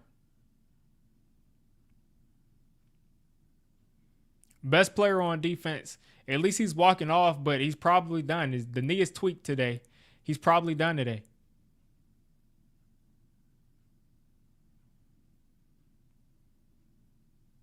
Man, what a joke, man. What a joke.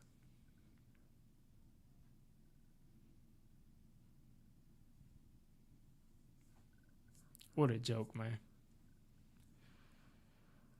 All right, it's a Thibodeau-Carter game. Thibodeau-Carter drive, at least. They're going to get this drive coming off the edge. Bobby Okereke in the wrong spot once again. First down.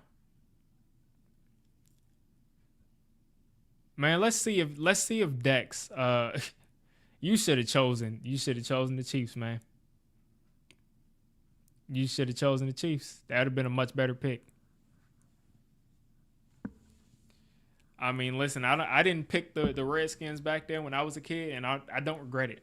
I wouldn't wish being a Redskins fan the last 20, 30 years on anybody.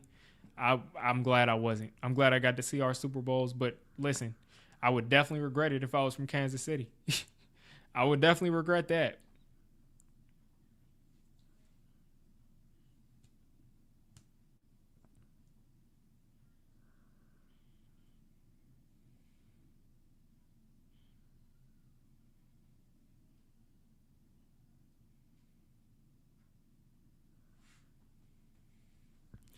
Man, what a joke, man. That just, man, like, that just made me so mad. Brian Burns. Now they're saying 3rd and 1. Jalen Hyatt just on the sideline holding the football, doing who knows what. Brian Burns still standing up. It's like, Dex, it's time to step up. Like, Dex, I understand you coming off an injury. I know you out of shape a little bit because you didn't get an off season, but it's time for Dex to take control of the line, man. Like, this is ridiculous. You got Dex out here. He has to take control. Like, take control. You got Dex on the field. He should be dominating. I'm sick of this ramping up period. I'm sick of it. You got Abdul Carter on one side. You got Thibodeau on the other side. You got Dex in the middle. That should be a nice rush. Like, that should be a nice rush, man. Like, Dex, take over.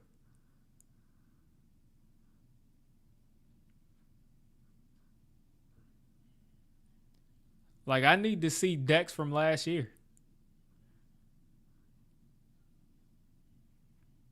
Here we go, 3rd and 1. Easy money.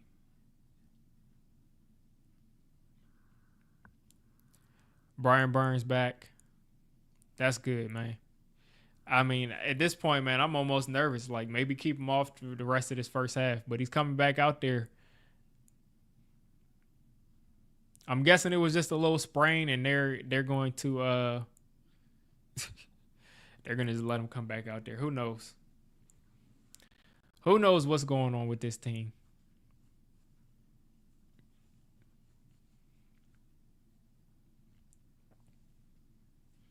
How many times y'all think Michael Parsons is gonna sack Dak Prescott?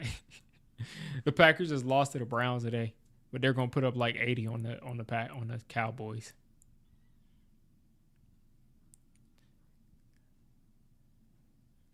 Here we go. Abdul Carter. Another almost sack there on Mahomes. 33 seconds left in the half. 2nd and 10 here.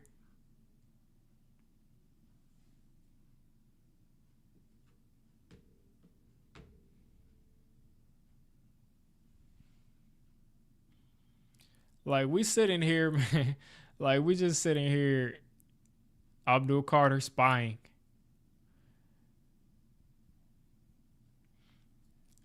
I mean, like, it's just like the fact that Shane Bowen is coaching my defense just makes me sick, man. Oh my gosh. Adebo, catch the.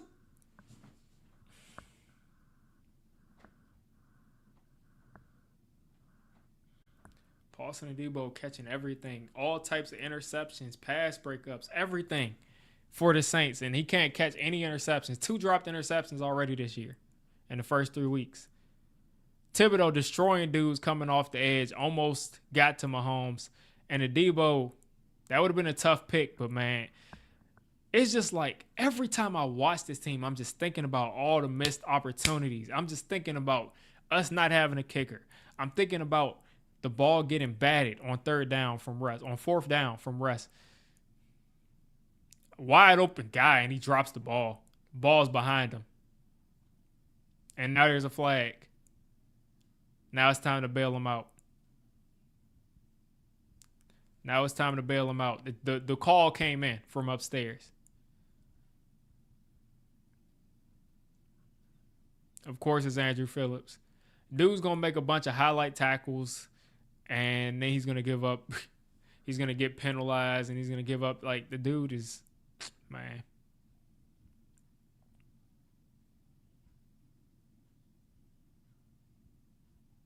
And Brian Burns clearly isn't the same player.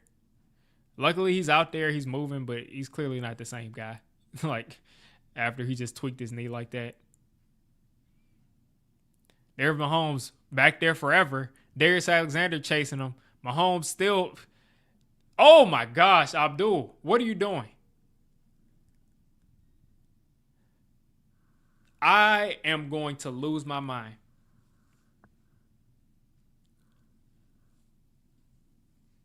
This is exactly. Andrew Phillips is the 2025-2024 version of Darnay Holmes. I'm going to tweet this. I'm going to tweet it out too. Andrew Phillips is just a linebacker playing cornerback.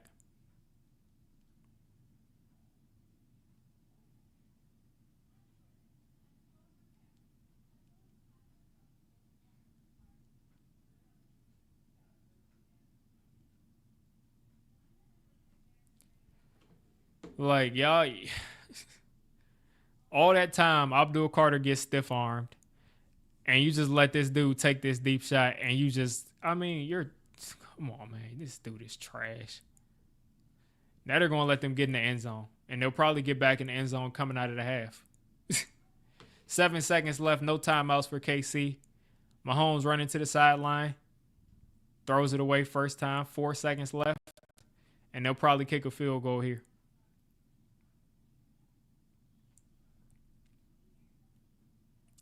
And Harrison Butker coming out here to put them up 3 going into the half, and they'll get the ball back.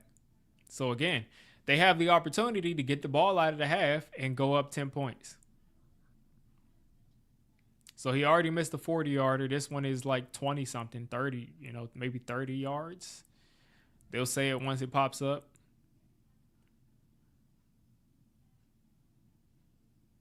"28 yards. I mean, this is a chip shot. This is a field goal that I can kick.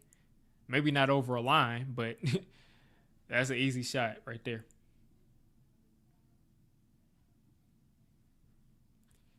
Why didn't Dable replace Gano?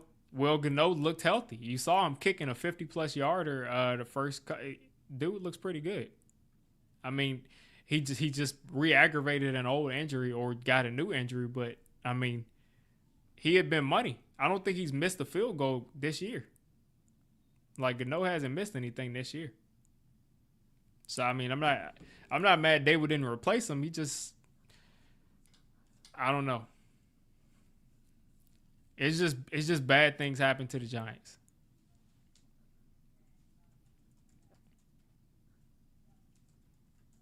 Let me see if I can pull up Gano's stats. Yeah, he's 5 for 5 this year with a long of 55. He kicked a 55-yarder week 1, so, I mean, I can't be mad. He did his job. He just got hurt.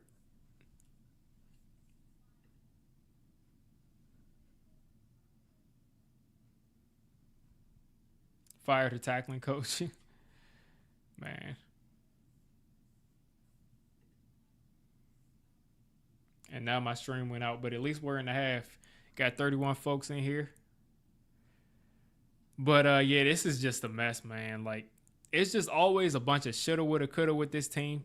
It's always a bunch of shoulda, wouldas with this team.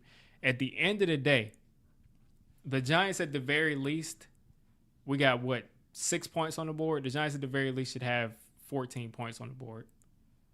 Maybe 10 is the worst we should have on the board.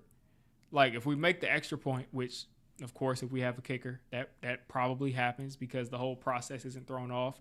And then if we make the if we actually can kick a field goal there on that first drive, we're at 10 points. So, it is what it is. Russ is just completely selling. He's done nothing this half, and luckily the running game has helped him a bit. Mahomes is 12 for 22, 100 yards. No touchdowns, no interceptions, 2 sacks. Pacheco is 3 for 17. He's actually been pretty decent. A couple of nice carries from him. Scatterboo is at 39 yards. Tracy was at 29. The Giants are actually having a decent running game against a very good run defense. And, I hate to say it, but this past drive pulling out, my issue with this coaching staff today has been pulling out Andrew Thomas in the 2-minute drill has got to be the dumbest thing you can ever do. In an obvious passing situation, you're going to let George Karloff, this Pro Bowl pass rusher, rush against the 5th-round rookie and wonder why you can't throw the football. Like, you're letting Karloftis just tee off against your rookie 5th-round pick, and you pull off Andrew Thomas, not, in the middle of the second quarter. You pull him out in a 2-minute drive. You pull him off the field. That makes 0 sense. 0 sense there.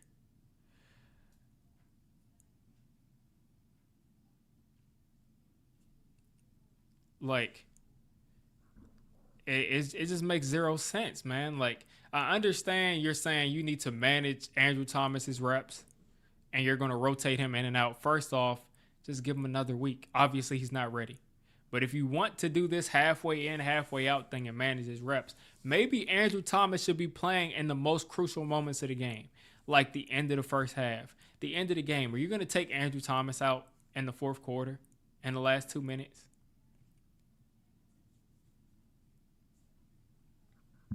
I already knew that Marcus Bowe, if he has to go against George Karlaftis, he's going to get destroyed. Marcus Bowe has no power. He has no power. He cannot anchor against power rushers.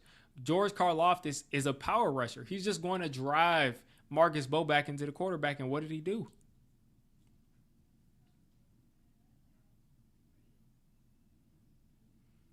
Yeah, and then just part of it is like, the fix is in.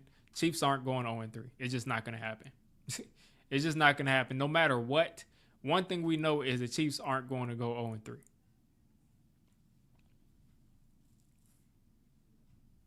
Like, yeah, Bo has to grow some more. He has to build more of an anchor, but he does not have the strength to go against the top power rushers in this league. He just doesn't have it right now.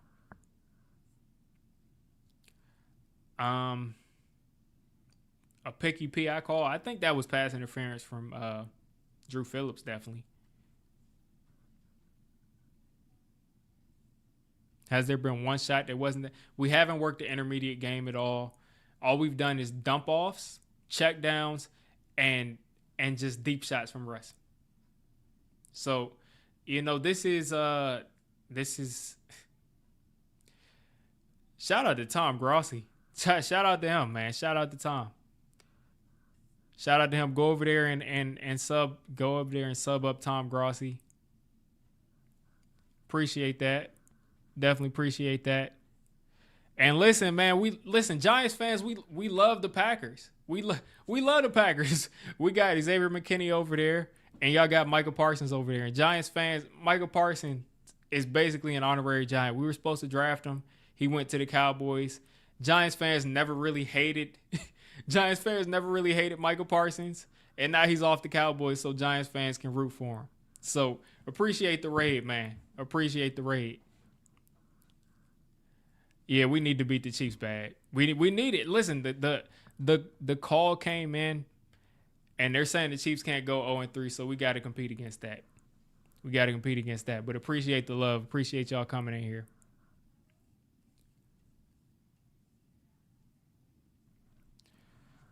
Man, I'm telling you, man. If Brian Burns' knee had been gone though, I would have lost it. If Brian Burns' knee had just gone out, man, I would have lost it, man. I just wasn't prepared. Where's the kicker? Pulled his groin. Gano pulled his groin, and this is the second year in a row. We're probably going to lose a game because he pulled his groin. What do we do second half? I say lean on Scatterboo. Work the play action. Let's throw some short passes to Malik Neighbors. Let's get him involved. Malik Neighbors has 0 catches. He has 0 catches. 1 target, 0 catches for Malik Neighbors, the guy that had 160-something yards. The only way we can get Malik Neighbors involved is throwing it deep. That's not the receiver he is. He's an all-purpose receiver. He's a true number 1 receiver. And we're only going to throw him the ball if it's deep downfield. So now I guess 2 targets to Malik Neighbors. 1 underthrown that he should have probably caught in the back of the end zone and scored that last interception.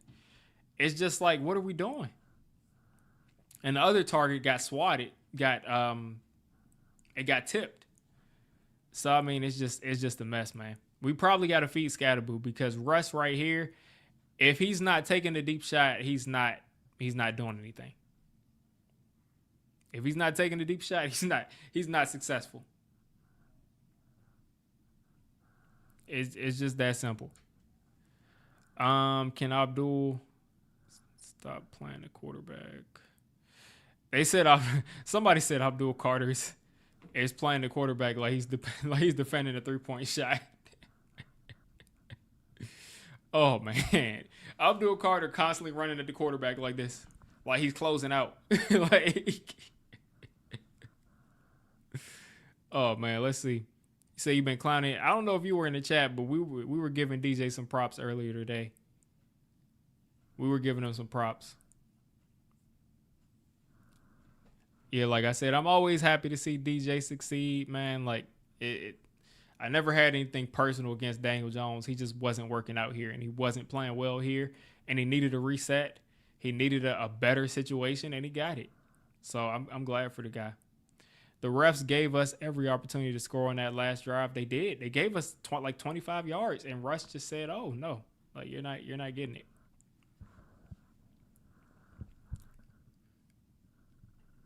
I mean, I honestly think Russ might be cooked if he's not targeting a guy down the field, or if he's not throwing it short.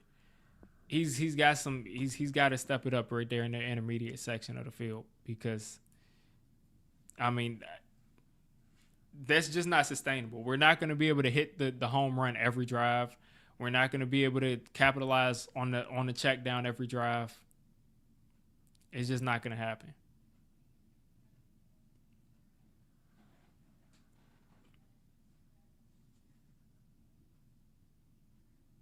They said somebody said we took Olivier Vernon 3 overall. I think Abdul Carter's gonna be good. He's got to clean some stuff up with that closing out. Shout out to Talking Eco for the $4.99. He says, I fear that Dable is not a serious coach. Also, Russ can't process it all. Yeah, man, Russ, he's got to step it up, man. Like, I appreciate that game last week from Russ. I love that he showed up last week, but he's got to work the mid. He's got to work the mid area of the field too. Man, I wish the Saints never traded for Carr and stuck with Winston. Yeah, I mean, listen, we can trade Jameis Winston. We can trade you Jameis Winston. We can trade you Russ. Did you just see what Russ did last week? We could trade you one of those guys, get some draft capital.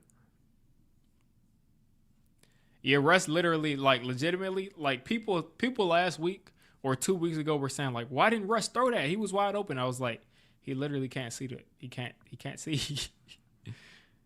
Can't see. Let's see if I can get this stream going.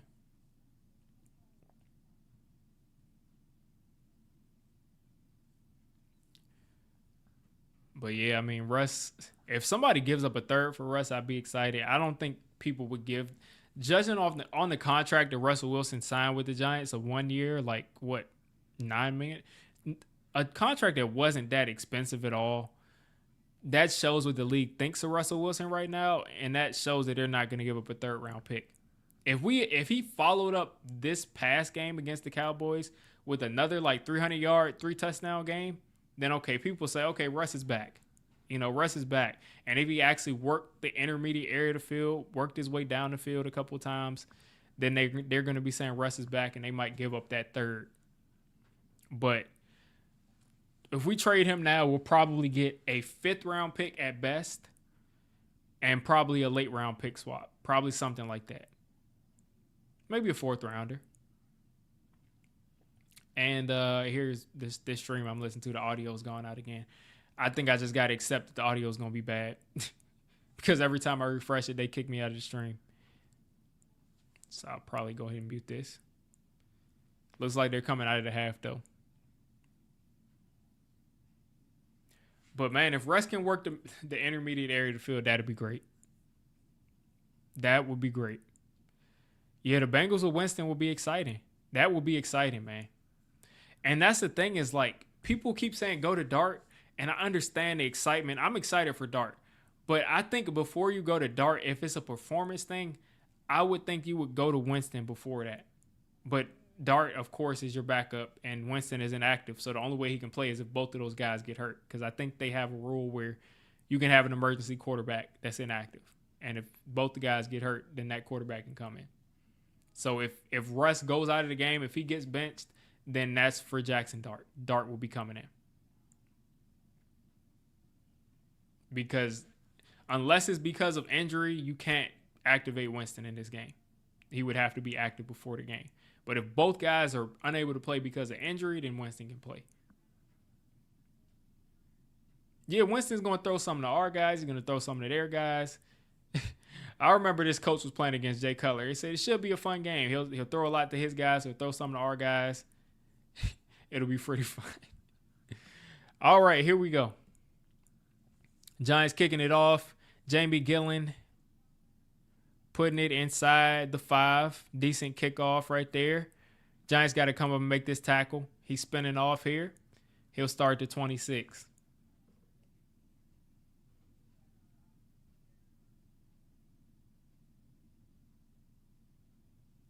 So Graham Gano was warming up at the half. He was kicking 40, 45-yarders. So hopefully that means that he can at least kick some short field goals for us. But I won't bet on it happening until it happens.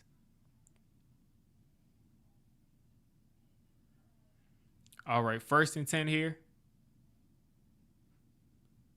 Shotgun hand off to Pacheco. Pacheco's cutting upfield. Pacheco breaking another tackle. And it looks like he's going to get 3. And he's going to go down from Brian Burns and Bobby Okereke there.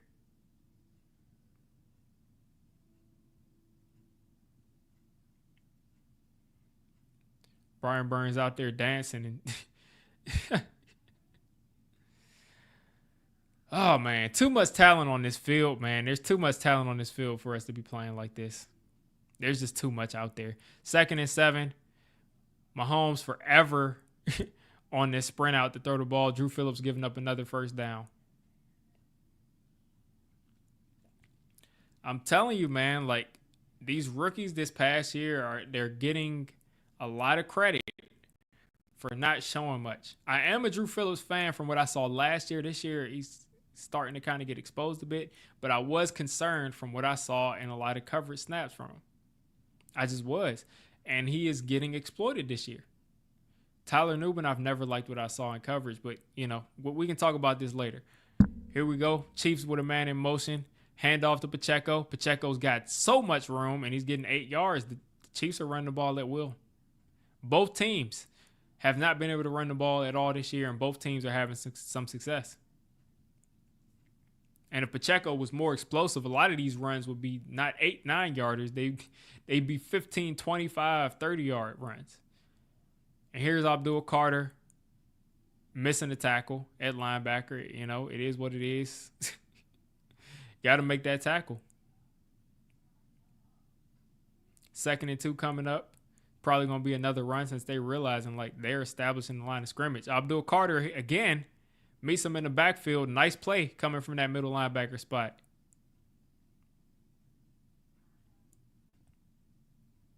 He was about to get carried because Pacheco just never gives up on the play. But nice play there from him. Bobby Okereke came and helped clean it up there.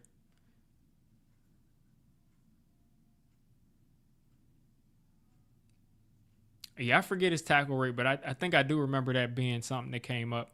3rd and 3 coming up here. And there's Kelsey picking up a 1st down. Chiefs moving the ball so easily on this drive. Chiefs picking up moving this ball so easily this drive. Dane Belton 1-on-1 against Travis Kelsey. Not a good recipe for success. That was a nice route from Kelsey. All right. So a fresh set of downs for the Chiefs. They're right back in field goal range, right inside the 40. And the Giants send another blitz. And there's a one-on-one situation. And luckily Adebo gets Marquise Brown down on the ground. Because that was a one-on-one situation that if we lost it, they might score a touchdown. And again, this lackadaisical off coverage. The guys are just throwing it short. Not much you can do about it. And what did I say? It looks like they were going to kick a field goal coming out at the end of that last drive of the half, which looks like it. And now they have a chance to go up 10 points, putting 7 points on the board here. Handoff to, it looks like Sky Moore. Sky Moore spinning back inside. I can't tell who that is. Oh my gosh. Blow the whistle, man. Forward progress got stopped way back there. And they were just letting that play just develop and just develop. And just like they were waiting for somebody to come and push him free so he could keep running, man. All right, here's another snap of Abdul Carter playing off-ball linebacker. What's that there? Why are they just showing the snap? He didn't do anything. The play didn't go anywhere near his way. All right, 1st and 10 here right outside the 20 for the Chiefs. Pacheco back like 9 yards deep. This ball is going to Pacheco for sure. Like, I already knew how deep he was. That ball was going to him. Like, he was ready. And he picked up almost 10 yards right there.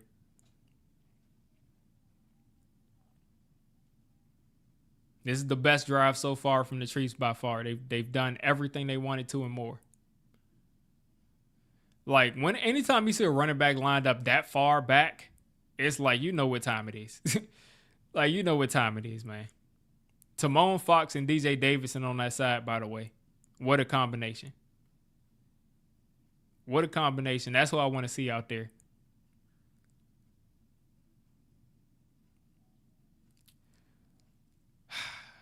That's another 4 yards there in the run game. Something I'm seeing I keep seeing a couple almost plays from Darius Alexander, which is encouraging because first game he didn't get a jersey. After that, he's been a guy that, didn't really make an impact. And now I see him making, getting close to making some plays. So let's see how this continues to develop. Swayze Bozeman 1-on-1 against Kelsey. I bet you they'll leave him there. 1-on-1 against Kelsey. You're not going to switch that off? There goes Juju Smith. Thank God for Brian Burns helping on that tackle. So you'll have another 3rd down and short here. If we can keep out of the end zone, I'll feel good because this is the Chiefs surging coming out of the half. But this is going to be tough to keep them out of the end zone here. Brian Burns is such a good player. He's just such a good player. And that was a beautiful play from Swayze Bozeman, the way he played that. 3rd and 3 coming up. Again, this is a huge play. It's going to be tough to keep them out here. But Mahomes is the single guy back there. They're going 5 wide here. 3rd and 3. Got to get off the field right here. That would be amazing if we can get off the field. Mahomes. And that's a caught. That's a touchdown. Andrew Phillips. Getting beat by Tyquan Thornton.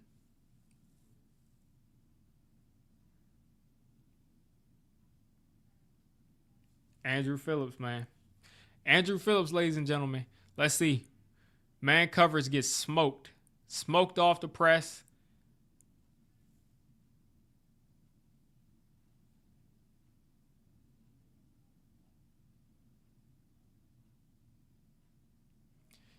So Chiefs up 10 after they probably made this extra point. All right. Chiefs up 10 here, 16-6. What do you got? What do you got, Giants? What do you got? Can you sustain any type of a drive? Like, can you put anything together that resembles an NFL drive, or are we just going to continue to just go 3 and out unless Scatterboo bails us out? Like, Scatterboo has clearly been the best player on the field. He's clearly been the best player on the field. So, do we have an answer? Do we have any shot at putting up points? Knowing we have Malik Neighbors on the field, we can't get it to him unless he's running a go ball or a deep post. Like, let's see. Usually 10 points for the Giants is an insurmountable lead, so we'll see.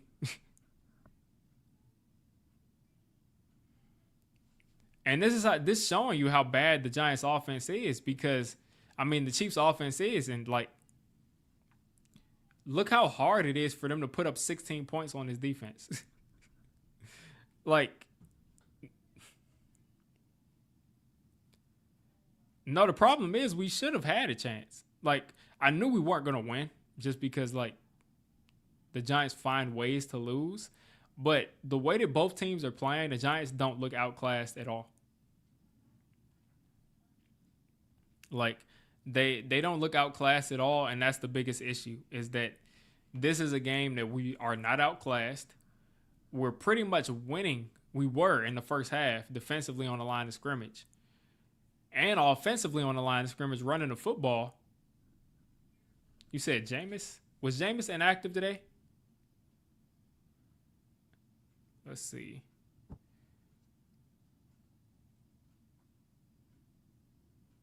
Let's see what we got. Is Jameis coming out? Because I just saw somebody put Jameis in the chat. Are you calling for Jameis or did they put him out? Because if Jameis comes in, we might have a shot at winning this game because he's going to give a spark.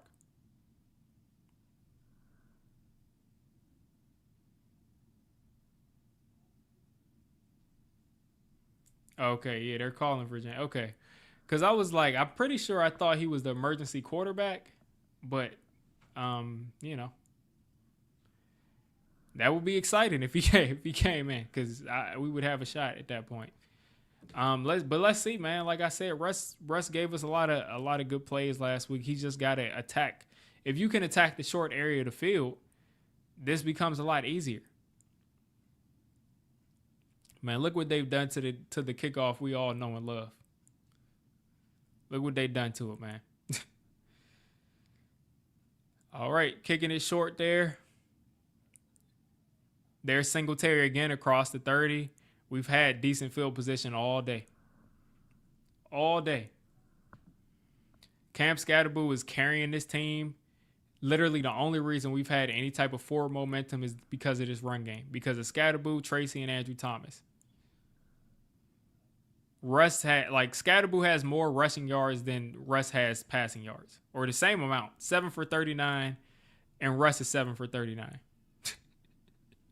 Russ is 7 completed passes for 39 yards. Cam is 7 rushes for 39 yards. Malik Neighbors getting some cardio in. Motion before the snap. Scatterboo cutting it outside.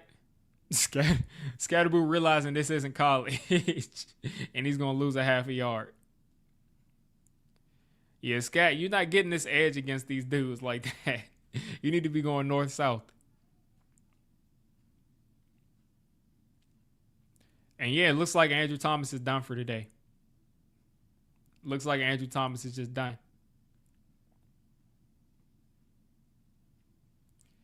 Because we got Marcus Bowe out there. So that you can it's a wrap on running the football. It's a wrap on all the success we had in the first half is probably gone. And there goes Russ taking off, picking up a first down. Easy stuff. They just left that open.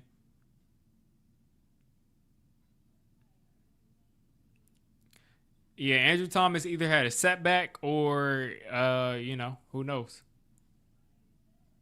He had a setback or he's tired. I don't know. I don't know what's going on with Andrew Thomas. But they pulled him out. So, it is what it is. Dart is in the shotgun here. Russ coming out for a play. Let's see what type of option RPO they're going to run here. Dart taking off. Dart going to pick up 3 yards, and he's probably going to go sit back down on the bench. Russ coming back out.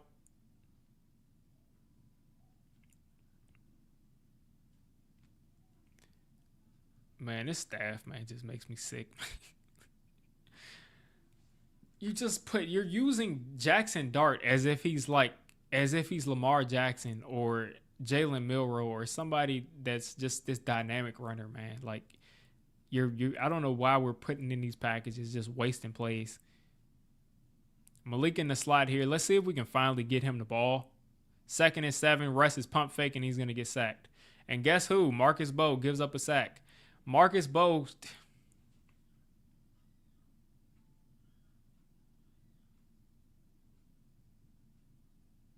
Marcus Bowe, come on, man.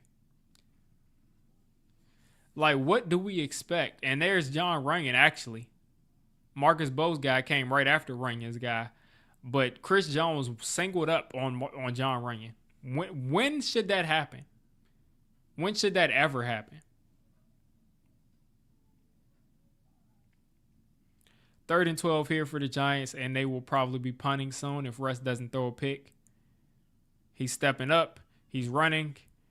He is about 4 yards short of a first down here. Right across midfield. You think Dable might go for it? He just shook his head no, so it looks like they'll probably punt. We'll see. Yeah, it looks like they're going to punt. This Giants offense stinks. Unless they're hitting the big plays against a horrible defense, they can't move the ball. They can't sustain drives.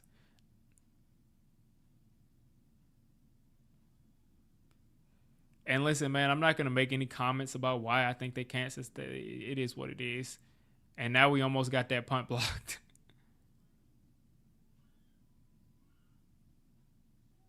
Man, what a mess.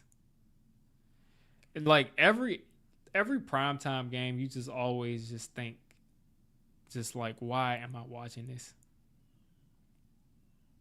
Because you just know that you're probably going to either get embarrassed or you're going to lose in the last second. The Giants are just, I mean, it's just so disheartening to watch this offense for the last like 7, 8 years, pretty much, where there's just nothing going on. The Giants tied the game at 6 points. I mean, it seems like that was not that long ago. That was 38 minutes ago. I see a post where the Giants showed Scatterboo doing his backflip after he scored. And just like that, we're down 10 points, punting the ball back. Probably about to go down 17. Because this offense never has a counterpunch. They just never have it. It's not even the schedule. This is an advantageous schedule. Look at the teams that we played. Washington, week 1, they played inspired football. Like that was a tough win. If we would have been able to win that was a tough game. Last week we played the Cowboys, who have the worst defense in football, and it's not close until you have our defense out there. Worst defense in football though. Should have won that game if we didn't have a million penalties that were our fault. So we should have won last week. We should have been 1-1, and the only reason we didn't all goes to us messing up ourselves. And then this week, this Chiefs offense can't get out of their own way. They've been getting penalties all day. And we can't capitalize because we're just a bad team. It didn't matter who we were, unless we were playing the bottom rung of teams, which is like maybe 1 or 2 teams. We weren't going to be able to win.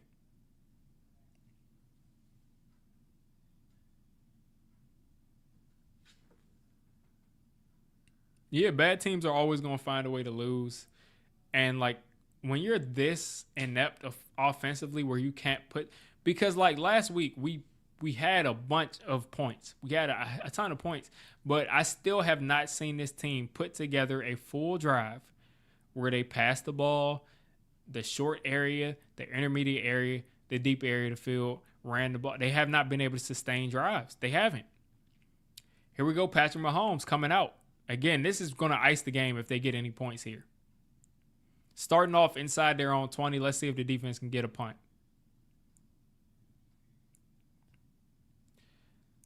Kareem Hunt is going to go down after 2.5. So this will be what, 2nd and 7 coming up. They're showing a little Patrick Mahomes montage of him scrambling. Him juking the whole team out. The way he just flicks the ball, just like no issue at all. Just flicks the way he can just stiff arm dudes and just throw it is just nuts. All right, 2nd and 7 coming up. Let's see what we got. Oh my gosh. It looked like we were offsides. Please make the tackle, man. These dudes, man.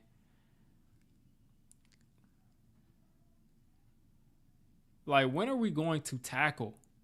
When are we going to tackle? You let this dude get 6 extra yards because you didn't come up and tackle him.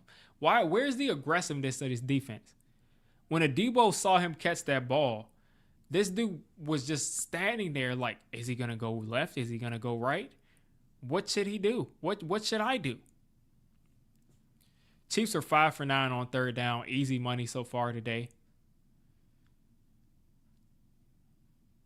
Easy conversion right here on third down. Noah Gray.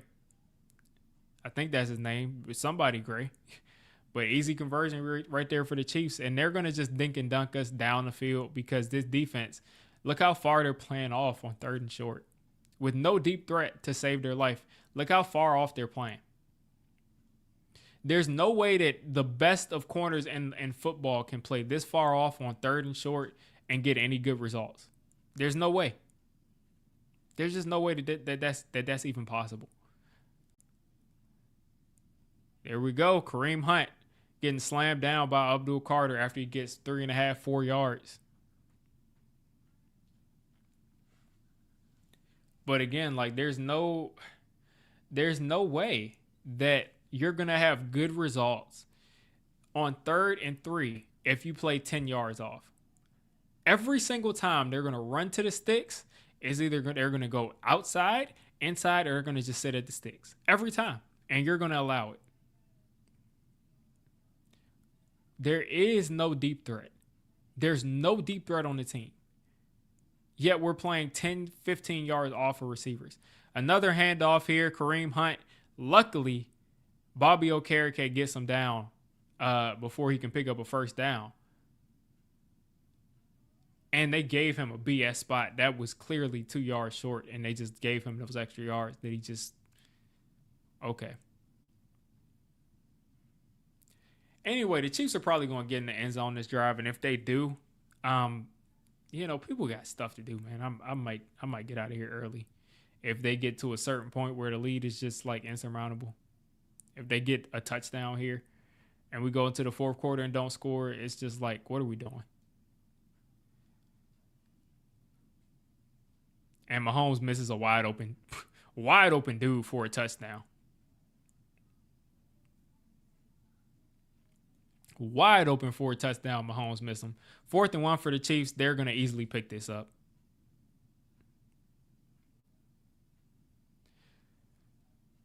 Like, you couldn't have drawn that play up even better, any better. Or, no, Mahomes didn't even miss him. The dude just wasn't looking for the ball. It's like a Madden player. He just didn't turn around for the ball.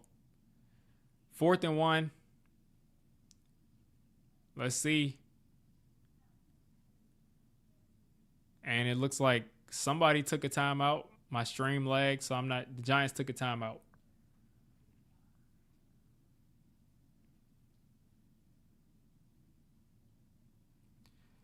So far, like I said, Russ has not proven that this Giants offense can score unless he's taking a deep shot.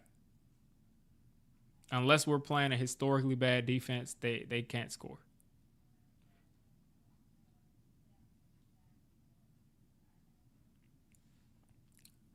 All right, 4th and 1. And Mahomes is on the sideline. Let's see if they'll punt this or if okay. It looks like they're going to actually punt this. Okay, so listen. I mean, I hate to say that you got to bench a guy, but it's like if the offense, you have a solid sample size now that you haven't been able to sustain drives. I hope there's no flag on Abdul Carter being offsides because it looked like he was. But you have a decent sample size that Russ cannot score unless it's like one huge play. So what are we going to do? Are we going to give him the rest of the game and then try out Jameis Winston to see if we can work the intermediate part of the field? Are we going to just hope that Russ does something different? Are we going to adjust the offense, maybe give Russ some, rollouts like the Chiefs are? They're giving Mahomes some rollouts, splitting the field in half, so that way he doesn't have to deal with that rush. And with Russ, we let him roll out, and maybe that way he can actually see downfield and work the intermediate part of the field. Are we just going to just keep doing the same thing, putting Russ back there behind all those tall offensive linemen, behind Marcus Bowe going against Karlaftis and Chris Jones, and just see if he just does something different and not the same thing we've seen for drive after drive after drive after drive? Are we going to make an adjustment? Or are we just going to do the same thing? Like, we're going to make any adjustment to what we're doing? Or are we going to continue to do the same thing, expecting something different to happen? Because that's what's been happening, is that Russell Wilson is sitting back there in that pocket, and he's only taking deep shots or dumping the ball off or running. There is no part of the field that he's working that is not 30 plus yards downfield or the check down. So are we going to give him some easy completions that are in different areas of the field that allow us to move the football? Or are we just going to continue to do the same thing?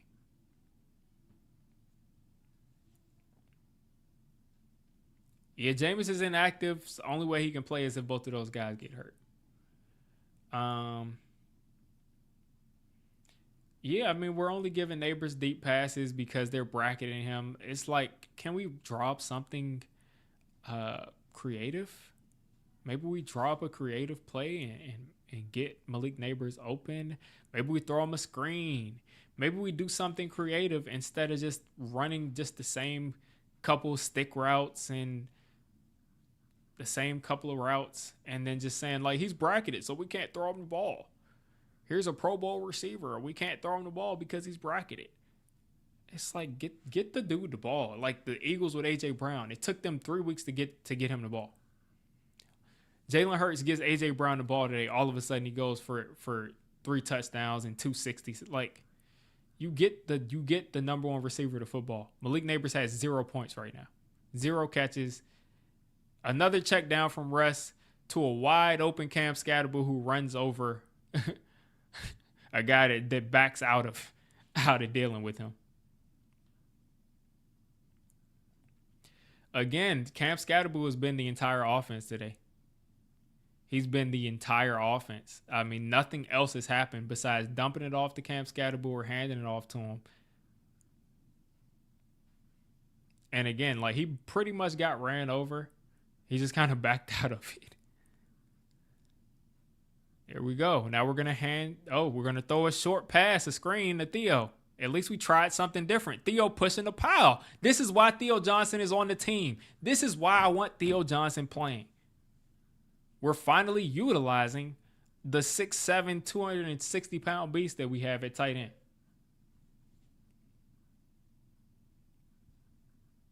Yeah, he's probably going to get fined for that spear, too. He's probably going to get fined for that.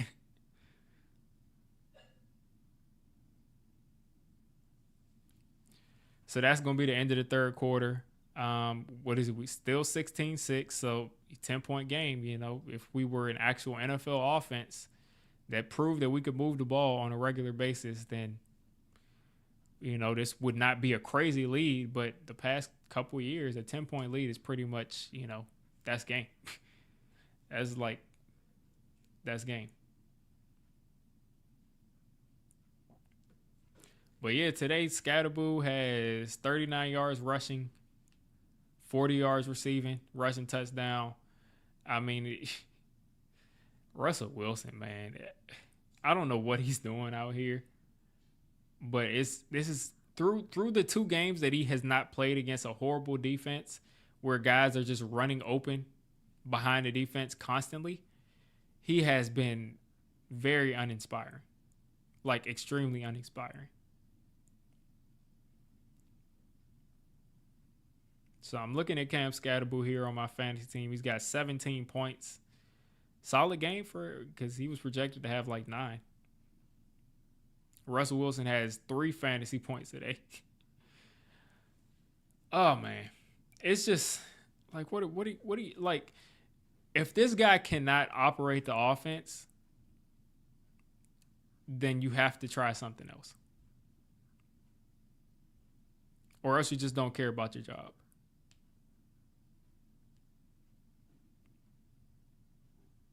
Like, if he can't operate the entirety of the offense, like, it seems like it's just frustrating me because not only can Russ obviously not operate the whole offense and work the whole part of the field, we're also not even scheming to get this guy looks down the field, like looks 15 yards, 30 yards, 20 yards downfield. We can't even get him looks there.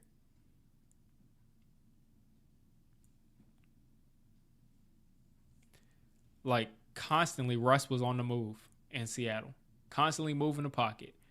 Kansas City has been moving the pocket with Patrick Mahomes, so it's not like, oh, you're a bad quarterback thing. It's like, get him some space.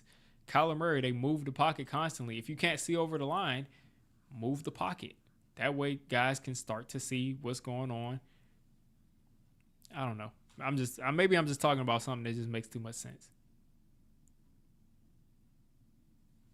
Now they're just showing some golf course. Bethpage Black course. That's actually a nice course, but right now I don't necessarily care about that. Right across the 50, this is probably going to be a handoff to Scatterboo, and I'm sure the Chiefs know that too. It's not. Russ is scrambling right, and he's just going to throw the ball to Wan'Dale Robinson, it looks like. Hopefully it's not offensive pass interference, as that flag came in like 20 minutes late.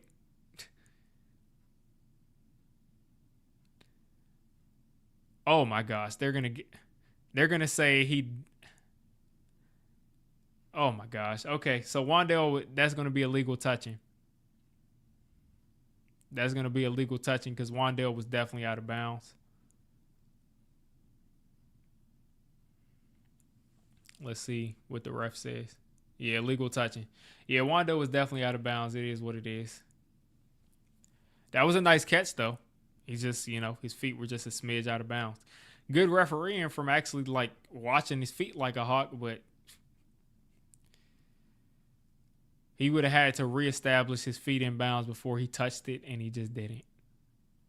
And no one forced him out of bounds. And again, it's like, doesn't that kind of look like coaching? Because, wouldn't you say if he had... wouldn't you say if he had the technical awareness to say, I need to keep my feet in bounds, we probably have a first down. Looks like the Chiefs are dialing up some sort of an exotic blitz. Russ back there by himself. Chiefs sending 4. And Malik Neighbors has his first catch for about 4 yards. And we're gonna have to hear about how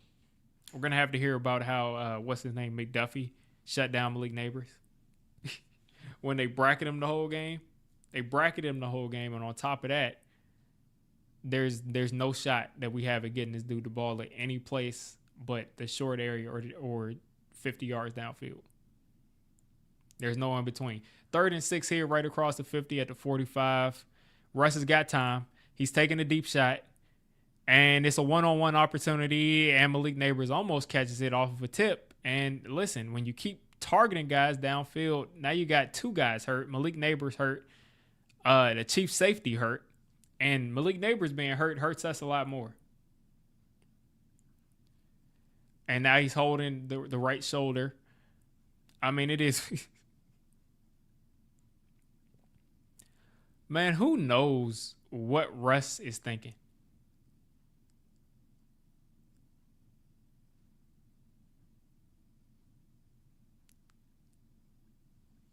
I mean, when are we going to take this dude out of the game?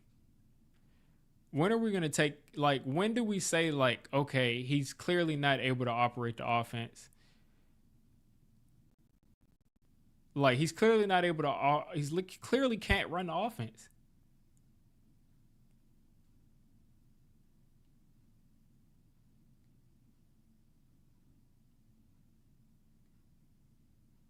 He clearly cannot run the offense. And we're just... When do you say enough is enough?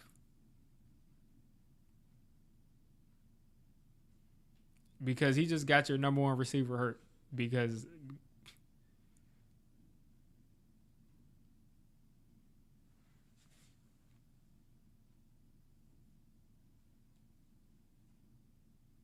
Yeah, it's not there. He's forcing it. He's just forcing the deep ball. And that's all he has. Like these guys are not open. This is not the same defense he's playing.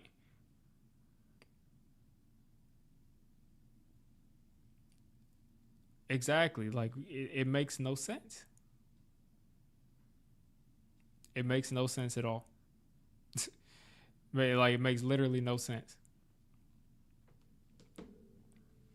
Like we're just sitting here watching like we have a nice sample size at this point.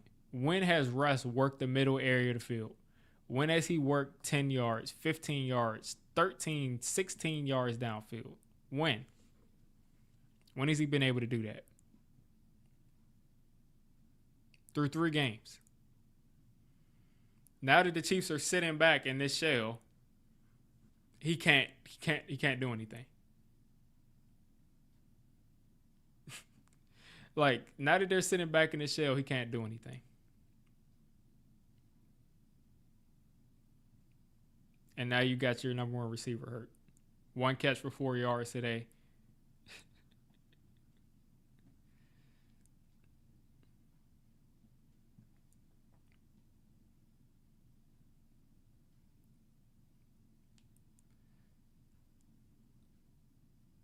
Like, I mean, I'm just astonished, man. Like, it's clear that he cannot run.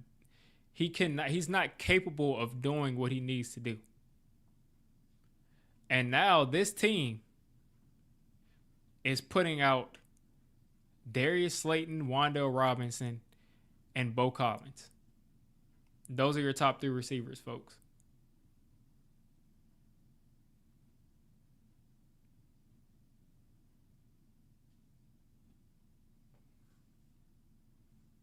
Like, this is what we're putting out there. Bo Collins, Darius Slayton, and Wan'Dale Robinson. Now they can just play it straight up. Now the magic is really starting. Look, they brought that safety down right in the box. They brought that safety down. They're going cover 1 or cover 0 here. Thank God Wan'Dale Robinson now fumbles the ball. There you go.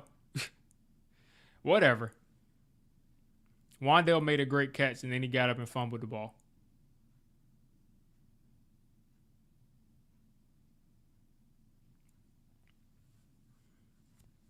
Let's see what the call is. They're saying that it's on us all day.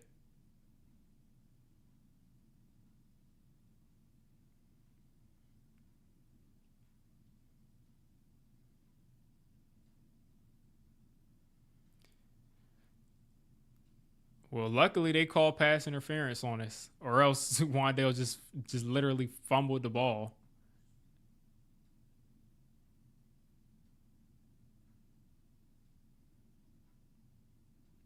And then he gets up lackadaisical with the ball. And, like, come on, man. Luckily, we get the first down. He got bailed out right there. The Chiefs are playing a very sloppy game. 1st and 10 coming up here, though. Right here at the 40. Scatterboo behind Russ. 2 wide receivers left. Russ going play action. Russ throwing it short to Scatterboo. Padding the stats for Scatterboo here. Another first down here for the Giants. I mean, it's literally like he's either checking it down or he's taking a shot like 30 yards, 40 yards downfield. There's no in between. And who knows what's going on with Malik Neighbors, man.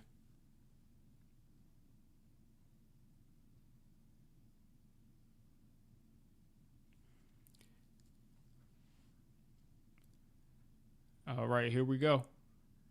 Play action here again. Russ hitting Chris Manhertz, of all people. Manhertz is going to pick up like 5 or 6. If that was anybody a little bit more athletic, they probably get a first down there. But, finally they do something to move the pocket a little bit to get us some sustained offense. And now Dart's in the game. And I'm just waiting for the day that I'm not going to say it. 2nd and 3 coming up here. 2nd and 3. Dart in the shotgun.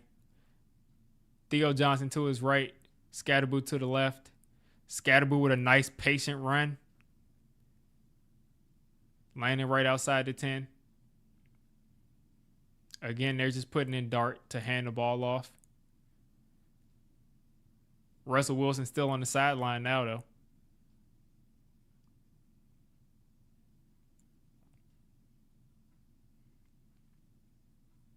Dart staying in the game here. Let's see if we might see Dart throw his first pass right here. 1st and 10 here. Another handoff to Scatterboo. Picks up 2.5, 3 yards.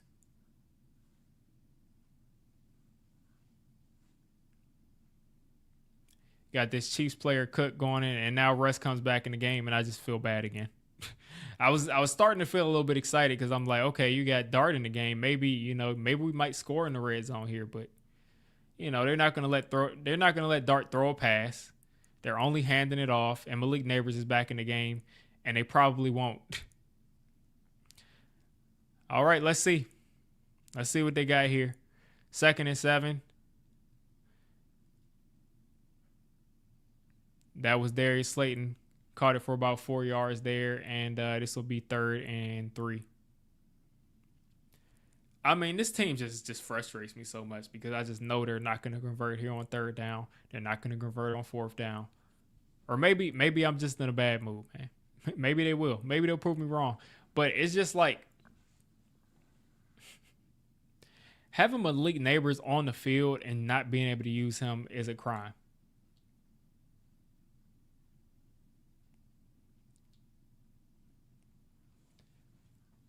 And I think Scatterboo might have taken Charles Omenihu out of the game, man. I mean, he just took him out of the game, took his right shoulder out.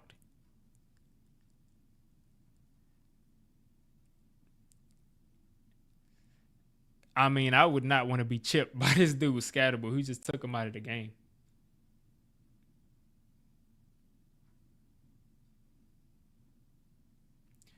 Oh, no, I don't think Dart's going to turn it around, but I do think he might give us a spark in the red zone here. And I think if you're going to keep on using packages with Jackson Dart in it, you should probably throw the ball once or else people are going to know they're running the ball every time Dart comes in the game.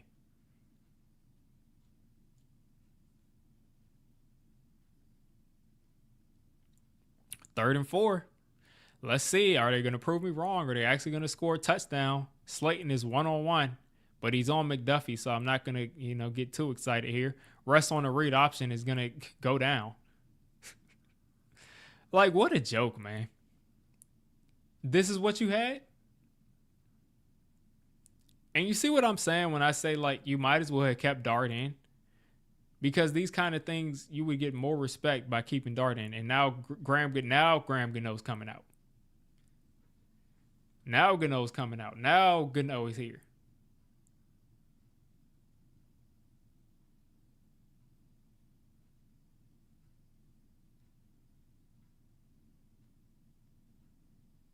Let's see if Gano can make this field goal. All right. Looks like he can do it. Looks like he's all right for now, at least for these short ones. So 7-point game.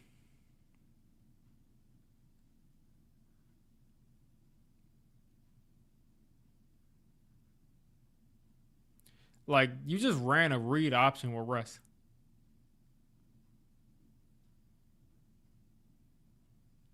Why come up with an extra package for Jackson Dart where he comes in and all he does is run the ball or hand it off? Like, why do that every single time? Every time he comes in, you're handing the ball off or he's running.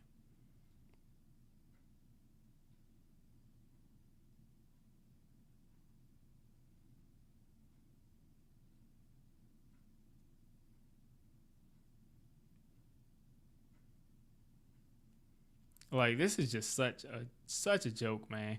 Like, there's no way we shouldn't have. What if we score one time in the red zone, and that was because we were at the 1 inch line? Off of a Scatterboo run, like, we scored like one time in the red zone.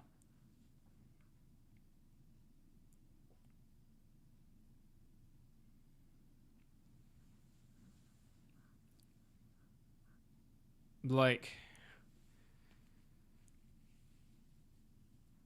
I mean, like, if you're going to have in my opinion, if you're going to have a package for Jackson Dart, it's like, why have him run the same play over and over? Is it that he's not picked up the playbook? Because I could have sworn he was running, at least I know he's picked up pass plays in the paper. I'm not gonna gaslight myself like that. He knows at least enough of the playbook to run some passing plays, or he wouldn't be the backup quarterback. So why come up with the package for him if all you're going to do is run a read option? And then you pull him out of the game and you run a read option with Russell Wilson, who can't even stay on his own feet and stumbles and like against this Chiefs defense, Russell Wilson is not outrunning any of their outside linebackers. He's not outrunning any of their inside linebackers at all. Leo Chenal, no. Nick Bolton, no. Drew Tranquil, absolutely not. He's not outrunning any of those guys. So why are we running a read option?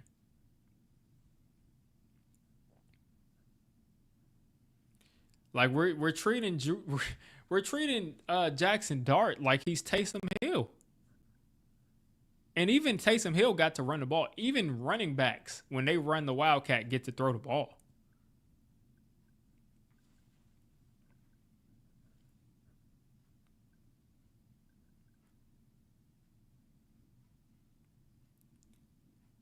I think Russ is better than Jackson Dart if you give him a cover one defense, or even a cover three defense. I think he's better. Yeah, I mean, yeah. But against most defenses in the NFL, which is a shell, where he cannot attack 30, 40 yards downfield, I don't think he's really a factor. And he hasn't shown to be a factor.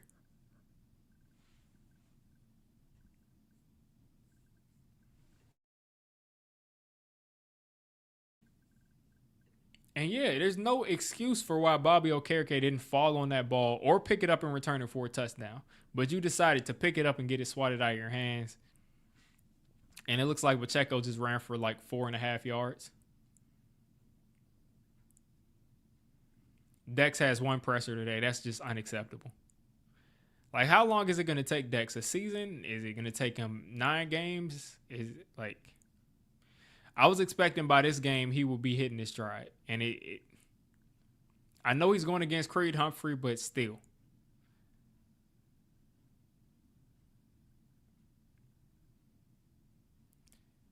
There we go. Mahomes throwing it away. Nice pressure here from Kayvon Thibodeau. No, I completely understand, Martian. I'm not saying that Russ doesn't add some things. He's a vet quarterback. He's setting the protection. Yeah, that's he provides a lot from that perspective. But as far as operating the offense, we can't ignore what we're seeing. And I'm not saying to bench him for Dart because, again, I want Dart to have as much time as possible. But what I'm saying is going forward, what are we going to do? Are we going to move the pocket? Are we going to do anything? Okay, call a timeout, please. Because Deontay Banks is not covering the guy he's supposed to cover. All right. Mahomes under pressure and a guy wide open. A guy wide open here. Confusion before the snap.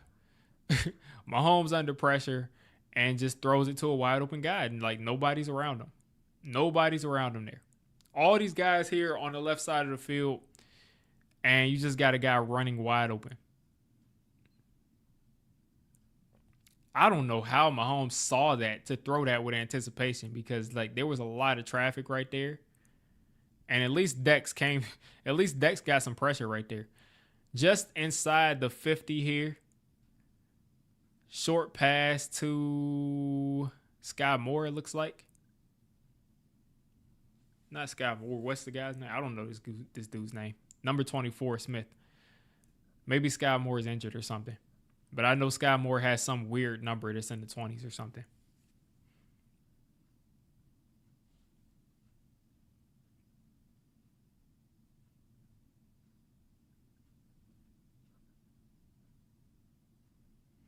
All right, 2nd and 2 for the Chiefs. Again, like this is dangerous territory. We gotta hold them from scoring because this offense is a joke. And there's another first down. And it's like you put this defense in a situation where if they give up a first down, it's like they've given up like 7 first downs because the offense can't do anything. Unless Scatterboo literally does it on his back.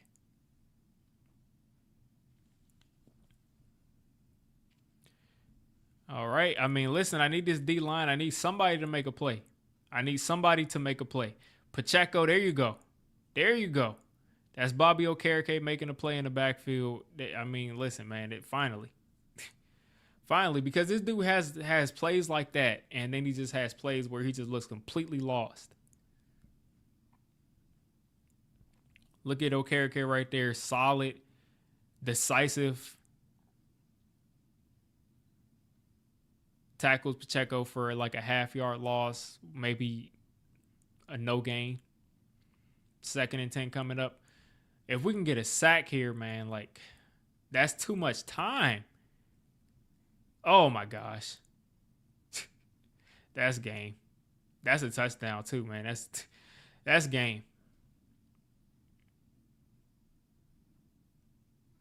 Like, there is one guy that you got to worry about beating you deep, and you let him beat you deep.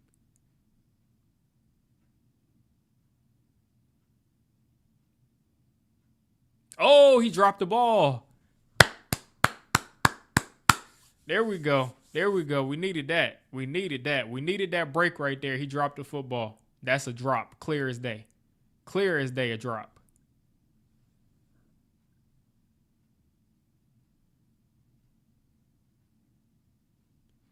Clear as day is a drop. That's what we needed. Mahomes delivered it to him right there, and he just dropped it. He had to lay out for it, but that's a clear drop.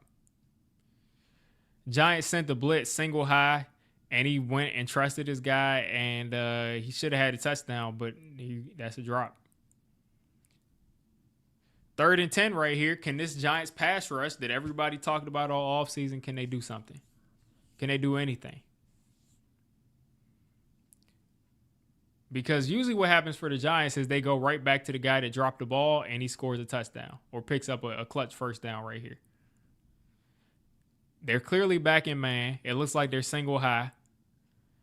Mahomes under pressure. He's scrambling. He's taking another shot. It's like I've watched this team for years. Didn't I say they go right back to the person that dropped the ball against the Giants defense? I said that. I literally said it. They go right back to the guy that dropped the ball. It's like I've watched this game before. Dozens of times. Every single time. Every single time a guy loses confidence against the Giants, they give him all the confidence back. Whether it's the quarterback, whether it's a running back, whether it's a receiver, they're always going to give the confidence back. I literally said as soon as this guy dropped the ball, they're going to go right back to him. He's going to make another big play. Andrew Phillips has given up like 4 touchdowns this year. And because this dude is a short tackler, I'm just supposed to ignore all of the touchdowns and first downs that he gives up and all of the flags that he has.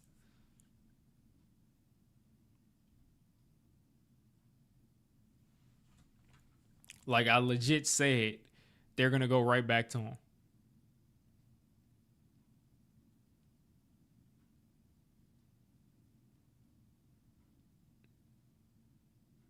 They gave him a penalty for contact.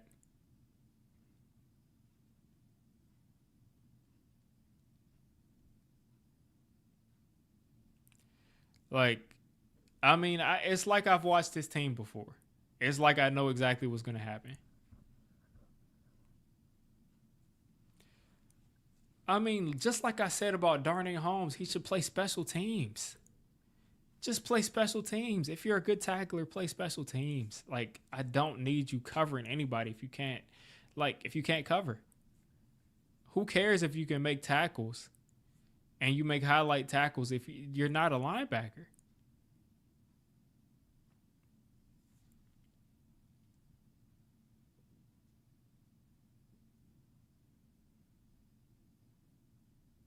Like, you're not a linebacker. And now we're going to send Russ back out there, and he's gonna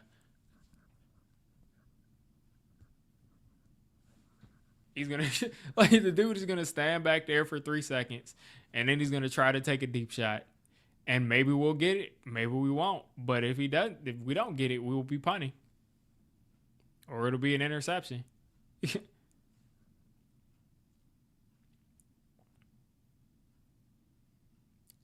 Like, what a joke.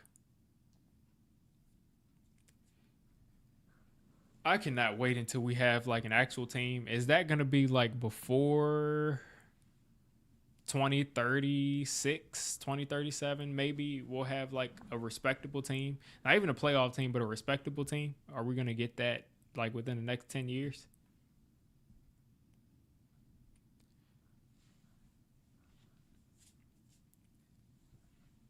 Like, is that something that we're ever going to see, or are we going to just like, just chill out here and just continue to do the same thing, continue to put up 6.7? And it's like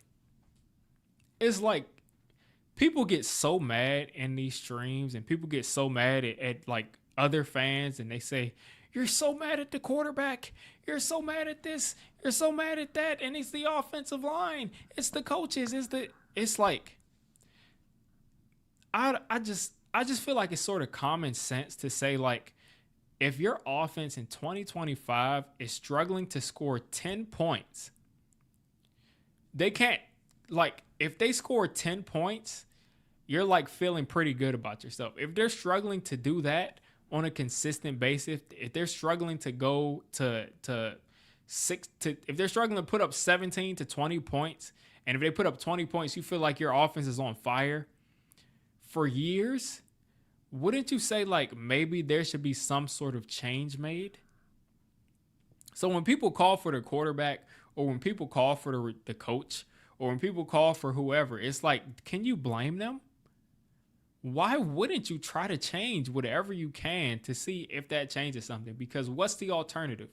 Like, literally, what's the alternative? Daniel Jones is now on the Colts. Daniel Jones is doing well. He's doing his thing. Russell Wilson is on the Giants. Is this that much worse of a situation? Did the Giants get so much worse than they were by getting rid of Daniel Jones? Or is it just the same thing? So, listen, people that want to replace people, is like, it's not like you're going to fall off. The team already stinks. They can't do anything. Like, it's not like you're not going to lose anything. And Singletary is just like the all-star kick returner of the year. Dude's been giving us the 35, 37, 36, 32 every time. And we just can't capitalize.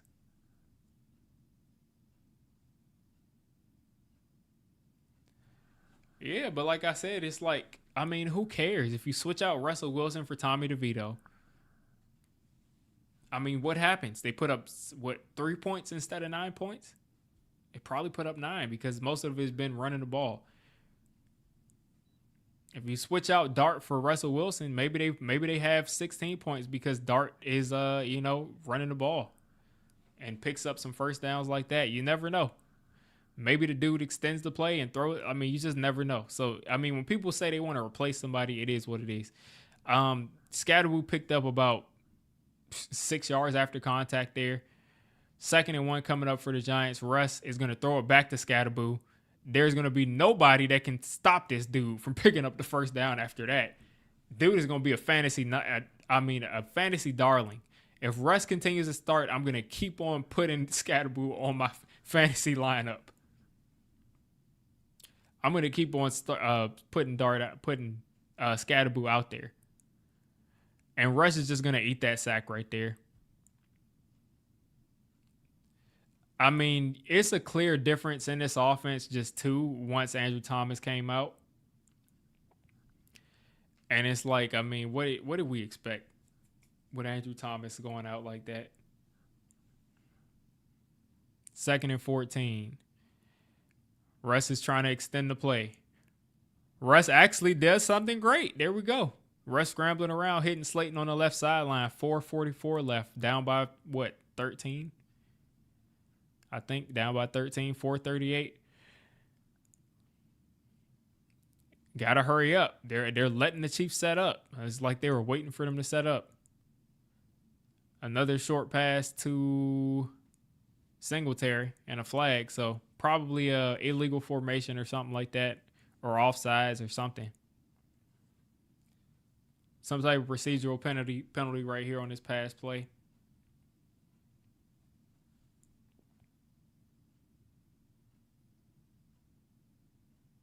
Yeah, they called an illegal shift, so makes sense. Looked like it because they just threw a flag. So all of that time to get set up and you still have an illegal shift. Took like an extra 10 seconds off the clock. All right, 1st and 15 here. Wan'Dale in motion. Chiefs just still, chilling out. No pressure at all. Russell Wilson stepping up. Russ hitting Bellinger. Bellinger's going to pick up like 7 or 8 there. Yeah, the Giants have become basically the Browns, man. Like, they're the Browns at this point.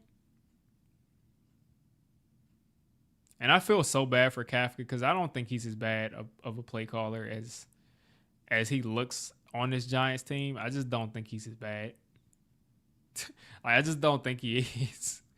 I just think this is just a horrible situation. But at the same time, it's like, is he this bad? Because no matter who's calling plays, like, why is Malik Neighbors not able to get the ball?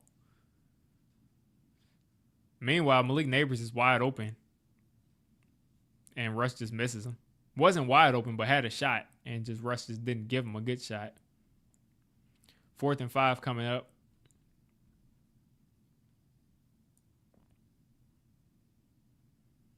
Yeah, like the Giants always, when I tell people I'm a Giants fan, they're always laughing. It used to be like respectable. It used to be like, oh, when you say the Giants, people used to be like, okay, you all got a good team. You winning the Super Bowl again next year? Like, it used to be that type of stuff, and now it's just people laugh. The first thing they used to say was Daniel Jones. Oh, funny, Daniel Jones.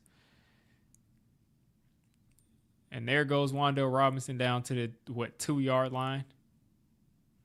And let's see if the Giants can actually score on this next play. Man, Wan'Dale should have been down at the 2, but it is what it is. The Giants has there any team that's this bad in the red zone? Like, from the 4-yard line, the Giants are like clueless.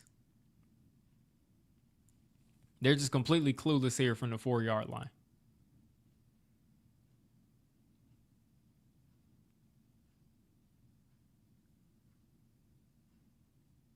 And that was a nice throw there by Russ to get us down. And like I said, he should have been down at like the 2. Oh, no. Wan'Dale knew exactly where that ball should have been. Right there at the 4, actually. But it's like, from the 4-yard line, could they have made it any more difficult? They called ground in there because he threw it out of the back of the end zone. Okay. So you take a loss of down and you lose yardage right there. And I'm sure Russ luckily he wasn't too far back.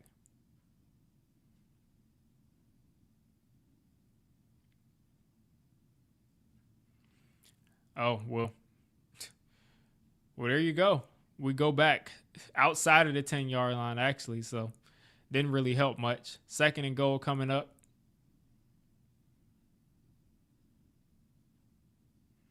What is this stuff from Brian Daboll, man? I know this has Daboll written all over it.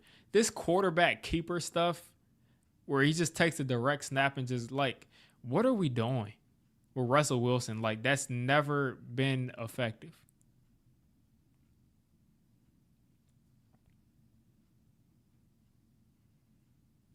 Wan'Dale and Malik to the right side of the formation.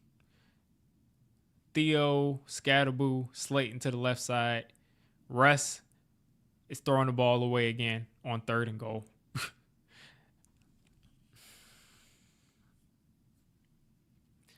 I just don't get it. There's no way that we should see this on a weekly basis. It's the red zone. What are y'all doing to give us an advantage in the red zone from a coaching perspective? How are we utilizing our players in the red zone? Like, do we think like maybe we should use Theo Johnson's height in the red zone? Maybe we should use Malik Neighbors' route running in the red zone. Or maybe we should use Wandale's route running in the end zone. And Russ just threw the ball away on 4th down.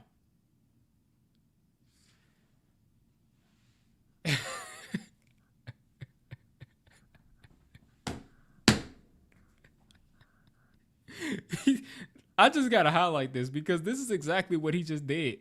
He just threw 3 passes out of bounds at the goal line. That's exactly what he just did. And I mean, listen, that's a wrap right there. If the Chiefs go, because I'm not going to make a post game right now. I normally would, but I'm thinking if the Chiefs go like 3 and out right here, or if they, if we somehow get the ball back, I think they'll probably throw Jackson Dart out there. So because of that, I'm going to, not make my post game yet. You finally hit that crossbar from training camp. This dude just threw 3 passes out of the back of the end zone.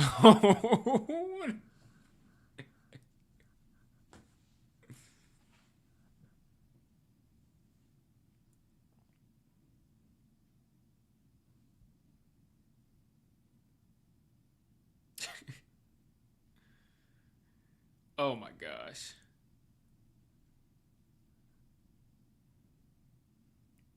It's like, why are you throwing the ball out of the back of the end zone? Like, throw it. Was he saying, like, I don't need another interception on my record? Or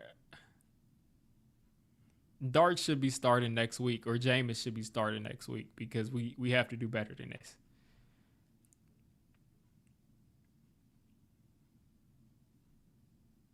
Got to do better than this. But, Russ will be out there next week. He'll be out there next week. I can bet your bottom dollar Russ will be out there next week under center against the Chargers defense, which is just as good, if not better, than this defense. And we'll see similar results. And, we'll just say, oh no, it's the offensive line. It's it's Mike Kafka's fault. It's Brian Dable's fault. It's the offensive line. And, we'll just continue to just stay with the quarterback that's just people act like multiple quarterbacks can't be bad in an offense.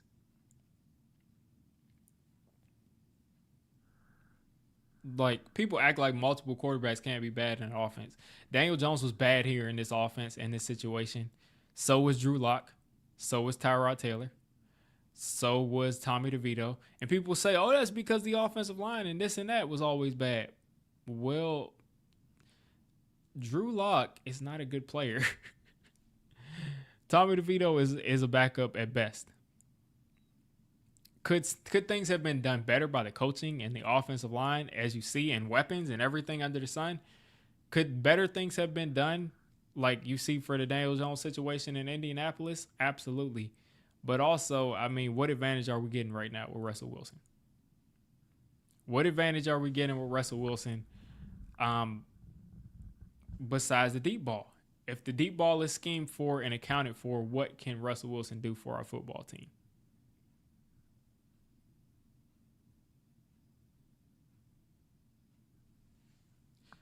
And like I said, I have a lot of criticism.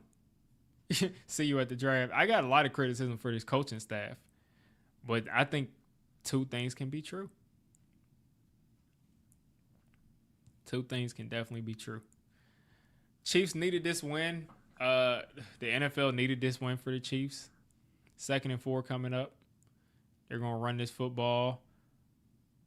Pacheco's going to go down after about a half a yard. And like I said, I'm just sitting here watching because I'm like, maybe we'll get Jackson Dart. Maybe we'll get a drive of Jackson Dart here.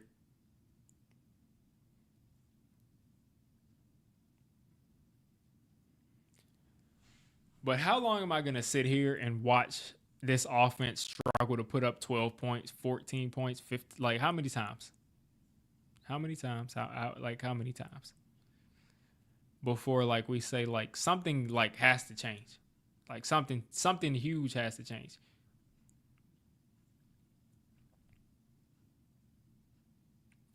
Like, if I was an owner or something, like, I would be, like, ridiculous. Or a GM, I would be like, sign this guy off of the street, sign this guy off of a practice squad, do whatever, because we can lose with anybody.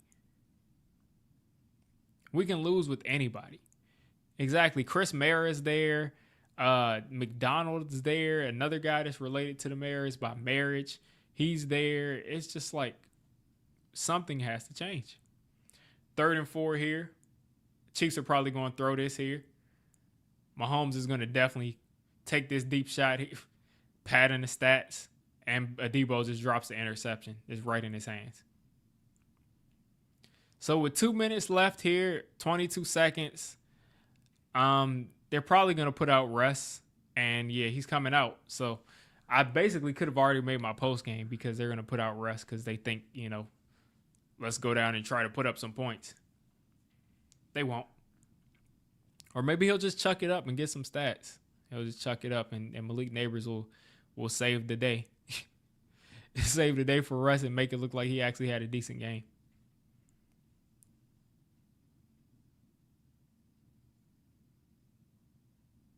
And there's Dane Belton offsides. That punt was so close to being blocked. Could have been a touchdown if it did get blocked. And Gano is going to take it right outside the 40. I guess if we scored in like 20 seconds, or maybe. We've come so close to blocking these punts.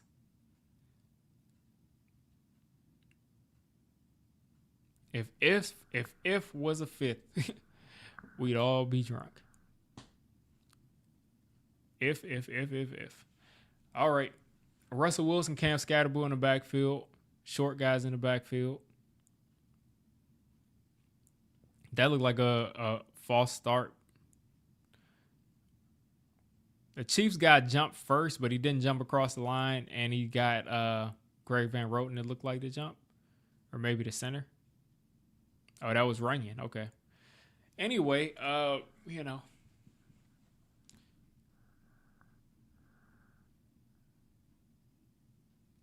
everybody said fire Shane Bowen last week. Everybody said it. And now they're going to let Malik Neighbors get some stats finally. They're going to pad these stats.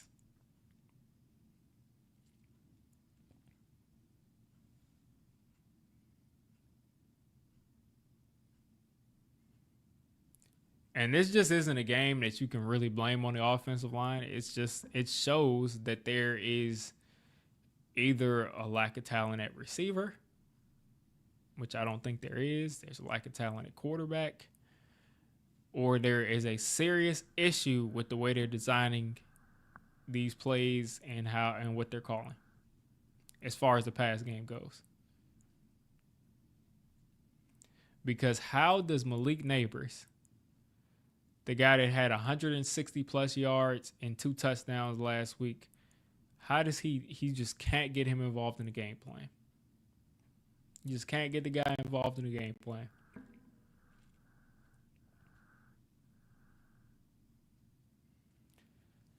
Second and 6 here. Let's see if we can get some more stats from our fantasy team. It's Cam Scatterboo. Maybe we'll dump it off to him.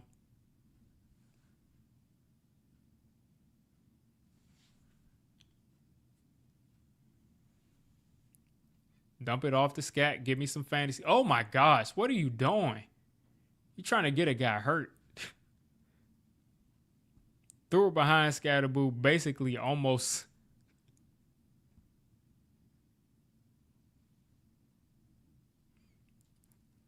None yet. I'm not gonna start making up fantasy pressure for Russell Wilson. He wasn't under a bunch of pressure today. Russ held the ball for a long time today. And when he held the ball for a long time, the pressure came in. But oh my gosh. That was just a miscommunication from Russ to Wan'Dale Robinson. But I don't think he was under more pressure than we saw. I think maybe no one was open. And like I said, I mean, I'll have to look at that to see if like no one was open or if it's just like, a coaching issue where it's just like the designs are terrible.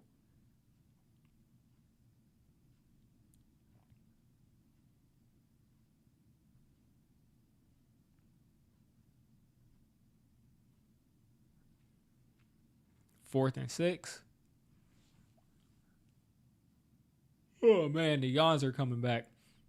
Russ makes that. You got to throw the ball, Russ. You got to throw the ball. That play, he was under pressure. Yeah, I should have done that post game, man. I could have already been done with it. All right, we're going to do it now. We're going to do it now. Let me pull up these stats. And as always, we'll get to we'll look at the chat after I do the post game. But same old story. What's going on, Giants fans? D546. Not surprised by what we saw today. Last week was a lot of fun, but I was very scared that it was going to be fool's gold because the Giants have not been an effective offense. They have not put together a sustained drive the entire year. They haven't done it the entire year. They didn't do it last week.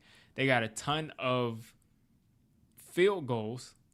I mean, what am I talking about? They got a ton of deep shots behind the Cowboys defense, and the Cowboys defense is terrible. We just saw Caleb Williams go out and put up 4 touchdowns after he's done nothing this year. Now, all of a sudden, everybody is going to put up 30-plus points on the Cowboys off defense. Today, Russell Wilson, let me read his stats today. 18 for 32, 160. 32 times he threw the ball to get 160 yards, 2 touchdowns, 2 sacks. Was under pressure at some time, and sometimes he just kind of held the ball for so long, so I don't know if no one was open. Bright spot, Cam Scatterboo, the entire offense today. Cam Scatterboo put up 9 points today, pretty much.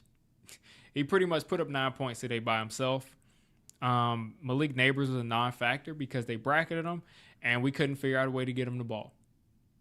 They see we have a number one receiver, and they just say, we're going to take him away, and they did. That's it. The Giants couldn't figure out how to get him the ball. Wan'Dale ended up getting 1 catch for 26 yards. Today, I mean, honestly, we came out running the ball pretty well. We abandoned the run. And then, we come out and Andrew Thomas is playing left tackle. And he ends up coming out of the game. So I don't know if he had a setback. I haven't been on Twitter. I'll look this up as I'm talking. But maybe Andrew Thomas had a setback. Hopefully this isn't a permanent thing. But once he came out, we weren't able to get the same push in the run game. And Marcus Bowe was not able to hold up as well in the pass game. Let's see. I'm just looking to see if I see anything about Andrew Thomas and Marcus Bowe and if he had a setback or if he did anything. But he basically came in and it just came back out. So, after he left, we weren't able to run the ball the same way to the left side. That left side started collapsing. Marcus Bowe just doesn't have the power. Again, the offense has been inept for years. It's been inept for years through multiple coachings, through multiple offensive lines, through multiple combinations of lines, through different receivers, through different quarterbacks. The offense has been inept. If we had like an average for how many points we've scored the last, however many years, maybe 8 years, or it's probably like 16 or 17 points a game. Completely atrocious. If we could add up all of the points we've scored over the last 10 years, it's probably last in the league. So, I mean, none of this should surprise us. The Giants fought their hearts out. I don't think there was a lack of effort. Like people love to say, "Oh, they were unanimated. There was a lack of effort. They gave up." I don't think there was a lack of effort. I think they fought their hearts out to put up 9 points today. I think that was the best they could do today, is 9 points. The Giants in the red zone are a train wreck. The play calls are a train wreck. Russell Wilson in the red zone is a train wreck. The fact that we don't take advantage of the fact that we have Theo Johnson on this team, we don't throw him any fades, we don't throw him any jump balls in the red zone. We don't take advantage of the fact that we have Wan'Dale Robinson, a good runner in the red zone. We don't take advantage, maybe Wan'Dale's too small of a target in the red zone. We don't take advantage of the fact we have Malik Neighbors in the red zone. None of these guys, I'm supposed to believe that all of these guys are so untalented that they just cannot be a factor in the red zone. I mean, we have gone through the same thing every year where we struggle to put up 10 points. We put up 9 points today, and like I said, we fought our hearts out. And then there's another just full game of just woulda, shoulda, couldas. Bobby Okereke. The ball is on the ground. It's a fumble. Mahomes threw the ball backwards. Why are you picking up the ball and getting it swatted out of your hand? He went from that possibly being a touchdown going the other way to us not having the ball. Just jump on the ball. Now, it's not to say our offense even scores, but just jump on the ball. There's just so many things wrong with this team. And now I just kind of want to touch on a couple of players that just kind of rubbed me the wrong way today. Because, why not? Let's talk about them. Because, again, let's continue to talk about the offense. Russell Wilson last week put up 450-something yards, all on go balls and 4 verts and deep posts. He on seam routes and 4 verts, he put up 450 yards because the Cowboys' defense is historically bad. They're horrible. They are awful. They're going to give up 30 points pretty much every week. If they play anybody that's halfway competent throwing a deep ball, they're going to give away everything. This week, the deep ball was not open. Russ still tried to force it. We lost a couple possessions that way, threw 2 interceptions that way. When the deep ball wasn't open and he wasn't forcing it, all he did was check the ball down to Scatterboo. Sometimes it worked. A lot of times it did work. But besides him checking the ball down and him throwing the ball way downfield, he couldn't operate anything in between that. And it's very apparent. I haven't seen him operate anything in between that the entire season. I just haven't seen it. I haven't. The way this guy holds onto the ball, and then if no receiver's open, you see him look down at the rush. I always want to say look down at the rush because his name is Russell. But he looks down at the pass rush, and he just kind of just panics, and he's not as fast as he used to be, so it just ends up being a bad play because he can't get away, and he either gets sacked or he just throws it away. It's just like, what are we doing? We're in the red zone in our last-ditch effort to try to come back and win the game. And it's 1st and goal, 2nd and goal, 3rd and goal, 4th and goal. On 2nd, 3rd, and 4th and goal, the guy throws the ball out of the back of the end zone every single time. On 4th and goal, the guy hits the crossbar with the football. I don't know who he was throwing it to. The first time he throws it out of the back of the end zone, he gets grounded, and we go from the 4-yard line to the 14. After that, the guy throws it out of the back of the end zone. Then he throws it out of the back of the end zone. Then he throws it and hits the goalpost. Basically, looked like he was throwing it away. So I don't know what we're gonna do there. I'm not going to come out and say you need to start Dart. You need to do this. Do whatever you want to do. But all I know is the way that the offense is set up right now, Russell Wilson is not equipped to run it. He's not equipped to run it. And when you look at the way that this offense is running, it's like people love to come in and say, well, this quarterback gives you this, and if he wasn't there, look, they would be even more horrible.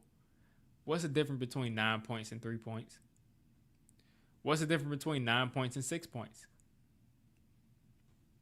Again, last week was great. Last week was a lot of fun. Russ throws that go ball very well, very accurately. It's beautiful. But besides that, what do you get out of Russell Wilson?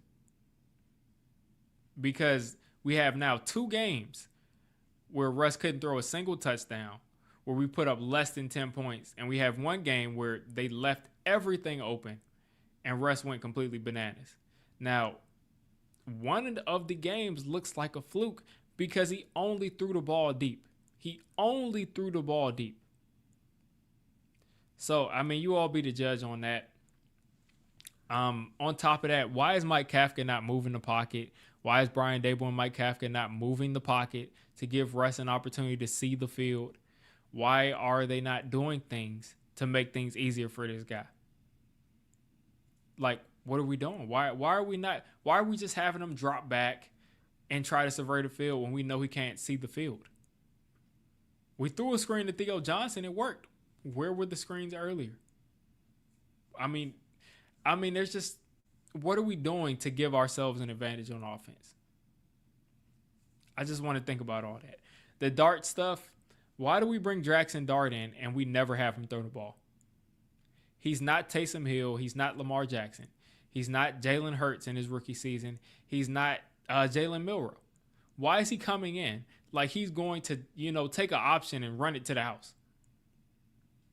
Why is he coming in? If he's not going to throw the ball, every single time Jackson Dart comes in, he's going to run it or hand it off. There's no play action. There's no sprinkle in there to say, like, this dude is an actual quarterback. He's going to actually throw it. The run is coming and Jackson Dart comes in. If you want to start Dart, then start him. Put him out there. If you want him to play, put him out there. But all of this putting him in there just to run or hand it off, it lets the defense know. And then you don't sit him down after that. You leave him in the game and you run it over and over again until they finally stop it because they know, like, a run is coming. Drew Phillips, your time has come. You've been exposed. Joe Shane's picks that people celebrated last year, Drew Phillips and Tyler Nubin, don't look too good right now. Tyler Nubin today had a solid game, so I'm not going to say anything about Tyler Nubin because from what I saw, he was pretty solid in coverage. He was pretty solid tackling. So hopefully he keeps this up because this is, one of the more solid games I've seen him have. But Drew Phillips, how many touchdowns has Drew Phillips given up this year? What, like 3 or 4? How many first downs? Like 5, 6, 7, 8, maybe? How many penalties? A bunch. I'm sick of a guy that comes in and makes tackles and slams guys around, and it looks really fun.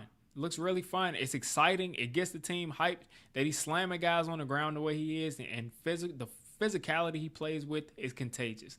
And he needs to be playing in the NFL because that's what people play the game for. But Drew Phillips cannot cover to save his life. He is not a coverage corner. He cannot cover. Did he have a pass breakup today? Yes, it was a great pass breakup. But he does not have the feel to cover on a snap in, snap out basis. He just doesn't have it. He does not have the feel. And he's going to continue to be a liability. Tyquan Thornton drops a walk-in touchdown. And then the next play, Thornton comes right back and drops another and catches one right over Drew Phillips. And Drew actually had decent coverage, but he just didn't play the ball well and just catches it. And I'm just like, I knew exactly they were going to go right back to Tyquan Thornton. I just knew it. But at this point, man, it's like this team has been so embarrassing for so long on offense. Why not put Dart in there? What's the worst thing that'll happen? What's the worst thing that'll happen? He'll go out there and throw 4 interceptions and we'll put up 3 points. He'll put up 0 points. What happens if you put Jameis in? He'll throw 6 interceptions. He'll put up 3 points. I mean, the first couple games where Russ didn't play a historically bad defense, he put up 6 points and he put up 9. So, what's the worst thing that could happen if you put one of those guys in? And like I said, this is me. I'm not even saying like, oh, Russ is this big problem and we'd be winning if it wasn't for Russ. My thing is, what are we doing from an offensive coordinator and head coach standpoint to give our offense an advantage? What are we doing at the quarterback position that gives us an advantage? That's what I want to know. Is the offense going to be designed to make things easier for this quarterback, or are we going to run it a certain way? And if it's that way, then Jameis Winston or Jackson Dart should probably be in the game. And it's probably Jackson Dart because he can run. He's your best rushing option at this point out of all of these quarterbacks. But, I'm just rambling. I don't know anything about football. We're going to continue to see Russell Wilson out there. I'm probably going to get comments that the offensive line, they didn't give Russell Wilson any time, and that's why. And, it's 1 week and I'm wishy-washy and everything like that. It is what it is. We're going to continue to see this subpar offense probably as long as Brian Dable's here and whoever else is going to be here after him. We're probably going to continue to see this subpar offense for years to come. To be honest with you, I don't know when it'll stop. But this is like clearly the worst in the NFL. It's clearly the worst. The worst situation that you could possibly be in, because no other team has struggles scoring the way that they're not able to score. No other team struggles this way on a consistent basis. They might have like a 5-game stretch or a 2-game stretch, but no team struggles the way that this team struggles to score points. No team comes close. But I'm gonna wrap it up here again. I don't want to continue to repeat myself. Not surprising. This team finds ways to lose. I wouldn't be surprised if they went out next week and were competitive against the Chargers and made a bunch of big plays. But if you're not making the big plays with Russ, you're not scoring any points. It's just that simple. All right, so let's look at the chat. I probably missed a million things in the chat. Okay. We literally might get shut out by the Chargers. Yeah, the Chargers got a great defense. Commentator said at the beginning of the game that his play will be limited. So they just basically played it like a preseason game. Okay. Yeah, I mean, why not just wait for him to be healthy?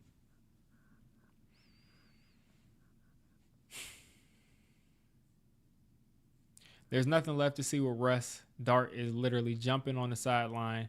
Let the rookies play. Again, like, what is the worst thing that'll happen if you put Dart out there? What's the worst thing that happen if you put Jameis Winston out there? What's the worst thing that'll happen if you put me out there? If you put Diggy 5-4-6 at quarterback, what's the worst that'll happen? I'll throw some interceptions. Somebody will hit me and I'll go to the hospital. Like, what's the worst thing that'll happen for the Giants? Nothing, but a lawsuit. Because I mean, what would happen?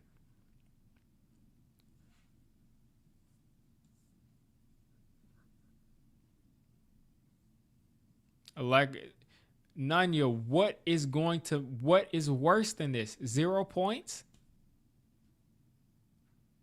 0 points? A 6 point? What's the difference between 6 points and 9 points? Who's winning games? Who's winning games at 9 points? If we're not playing the worst defense in the league by far, that's just letting guys run by them, and we have a guy who's always at probably 60 years old is going to be able to throw these passes like this, the way he did last week, a guy that's that talented with these moon balls like that. We have a guy like that that's, like I said, at probably 60 is going to be able to throw those balls. Of course, we put up points against them, but if we have an actual NFL defense that is aware that maybe I shouldn't let guys just run right by me, then you run into this. So if you put up 6 points, If you put up 9 points, if you put up 12, if you put up 3, if you put up 5, if you put up 14, if you put up 15, you're not going to win many games. You're not going to win many games. I mean, you're just not. And if Dart goes in and he throws, like I said, 4 interceptions in a game, 3 interceptions in a game, 6 interceptions in a game, who cares? You're going to lose the game either way. And on top of that, you're putting up less than 15 points anyway.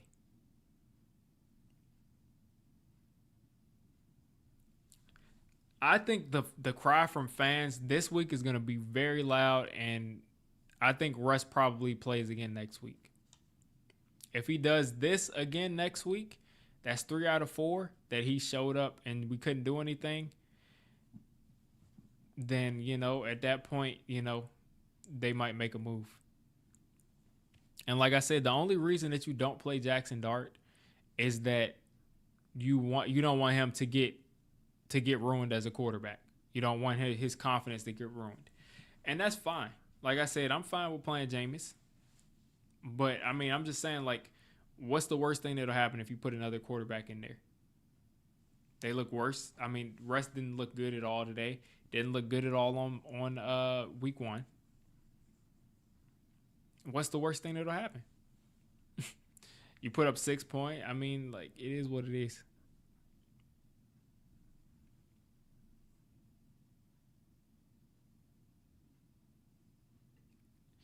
Yeah, I mean, we'll see. We'll see what they decide to do, but I wouldn't be surprised if it's Russ, because I think the Giants are just really scared at putting out Dart because it's early in the season, and I think they really want Jackson Dart to play later on in the season so they can have like some things to say, like, oh, we have this to look forward to. We had these flashes. We're going to be back next year.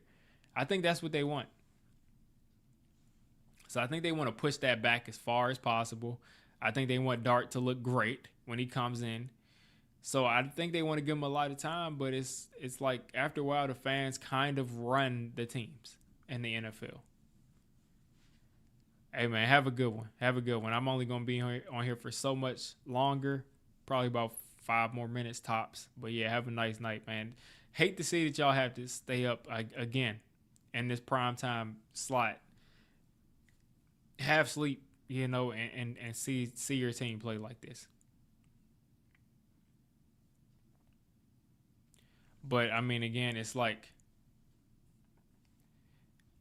and like I said, people are so dead set on saying that Dart isn't going to change anything.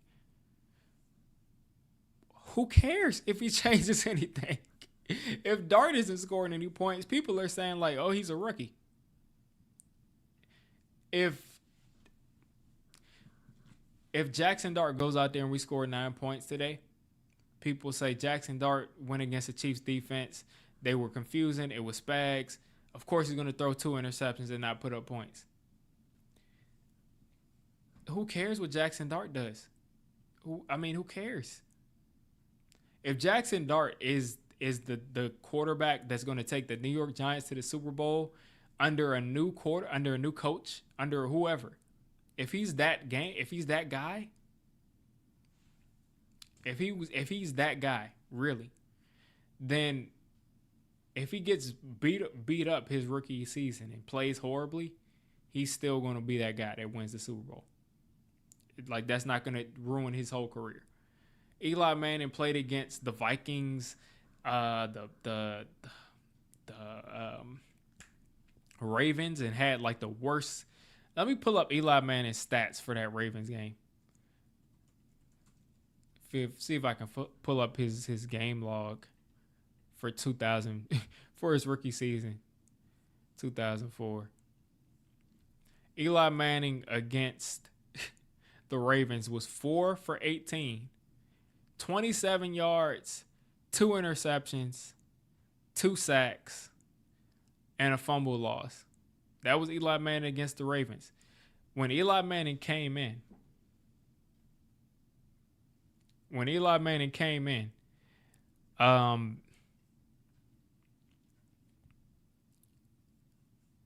His first game, let's see, first game against the Falcons, lost 17 for 37, 162 yards and a touchdown, lost 14-10.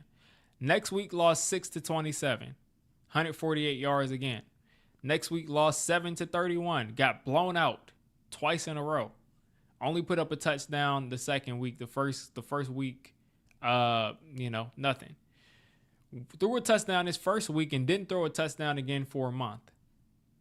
Then against Pittsburgh, put up 30 points, 182 yards, 2 touchdowns, a little bit better.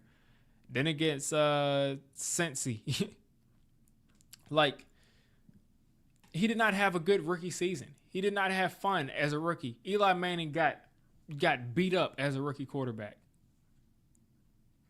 Like, he got beat up as a rookie quarterback.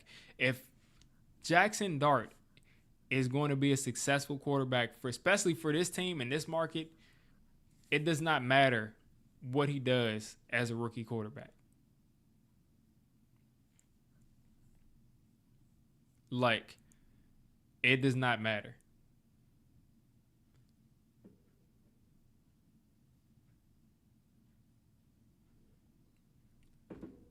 Any updates on Andrew Thomas? None. All we know is that he was limited. Let me see if there's anything new. We can't compare Eli to Dart. Eli was a number 1 pick, and our offensive line was better than. Check out how that offensive line did against the Ravens that week. They was definitely better than, though. That's not a debate. But again, Eli Manning got beat up. Like, he physically got beat up. He got beat up bad.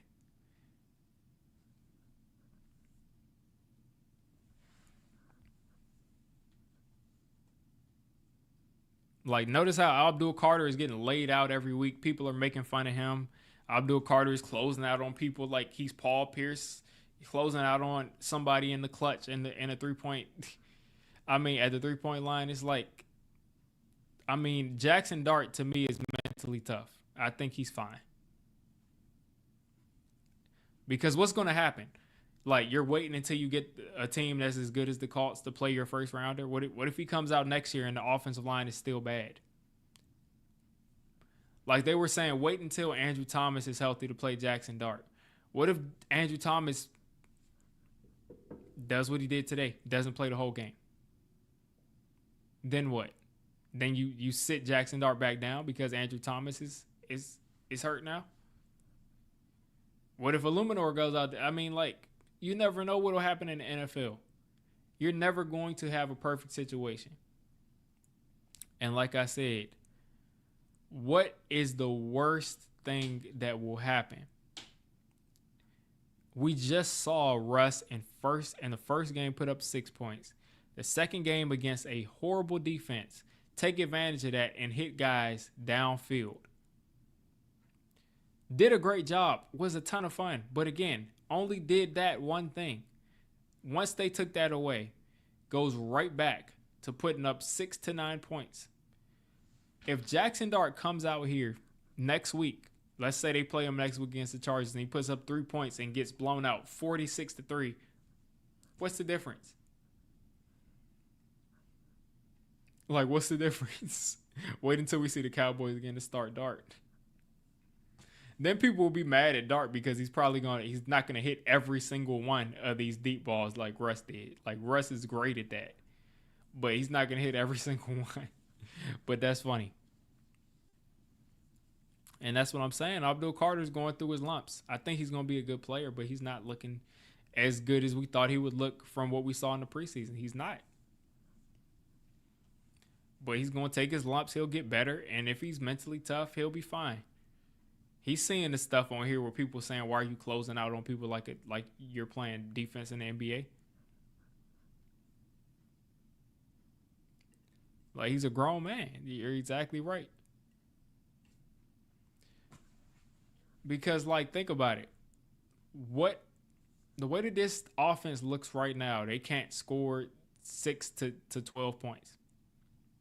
I mean, that's basically what they're doing. They're scoring 6 to 12 points on a weekly basis. So, what's the difference between that and 3 points? If Dart puts together one solid drive where we get a field goal a week, what's the difference between watching our rookie quarterback do that and him occasionally making somebody miss and running the ball and him like what's the difference between that and putting up 9 points with Russ? People say like you don't understand how much Russ is doing for us and how well I do understand he's setting the protections. He's doing a lot of things. But with all of the work that he's doing, we're putting up 9 points. With him playing his heart out, with Scatterboo leaving it all on the field today, we got 9 points. Scatterboo is going to be in the cold tub tomorrow for 9 points.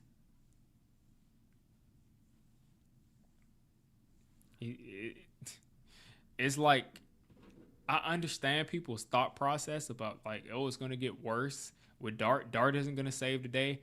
Nobody thinks that Dart is going to step in and take us on a 10-game winning streak. It's like, at some point you have to say like, this isn't working and maybe we should try something else.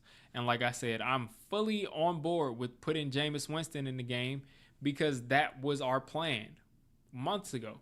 We went away from that plan and made him the third string, but that was our plan months ago to put Jameis in. Jameis could work the whole field. He probably would have looked better today. Probably would have still thrown a couple interceptions like Russ did, but he probably would have been able to work the whole field.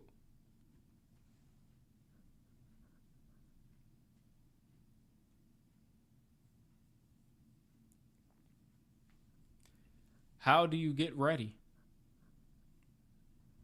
How do you get ready? Because we're hearing now, I mean, people love to play hindsight. Like, Dart was going to be drafted. There was another team. I'm forgetting the team. It was the Steelers. It was the Rams. I'm pretty sure. Both of those teams wanted to take Dart at the end of the first round. Quarterbacks are always going to get overdrafted.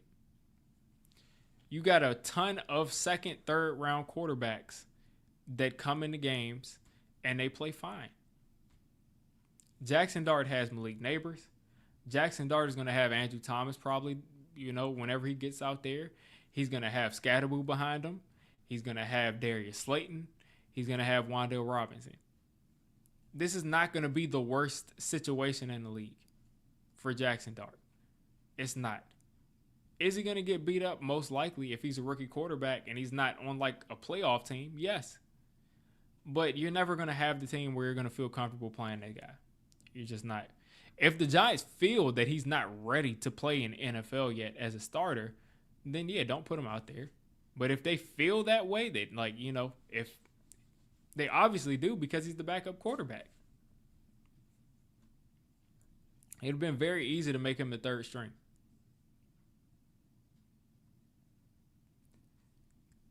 Again, man, he's got to be able to deal with that. He's got to be able to deal with that.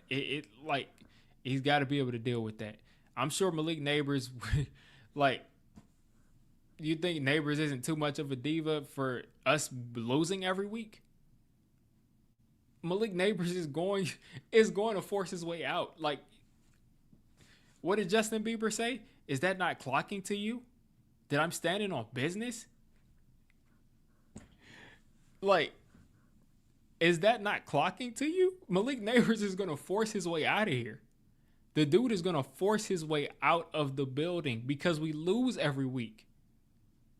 Do you really think this guy's going to sit here and say, oh, well, now Dart has 2 years under his belt, and now I might finally get the ball in the first half? Shout out to JT Carroll for the $9.99. He says, Dart versus Chargers with momentum, switch, win. There is no getting ready. JJ McCarthy just sat out and he's still not ready. You're a quarterback or you're not a quarterback. That's the NFL. That is New York. Yeah.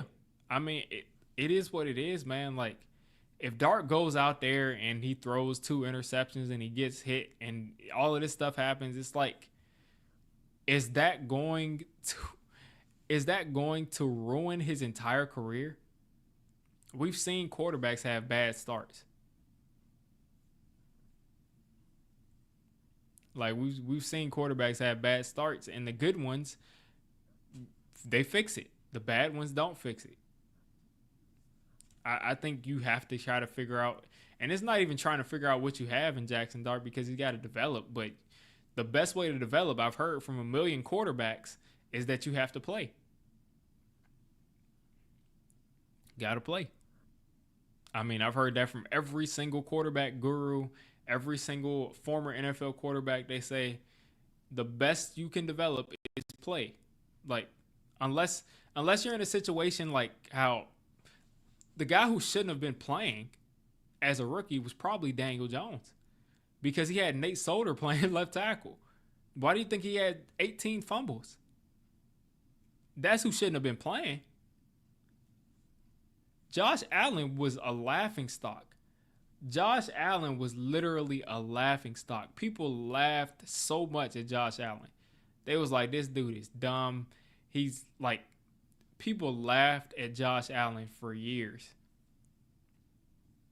They talked about how horrible this dude was.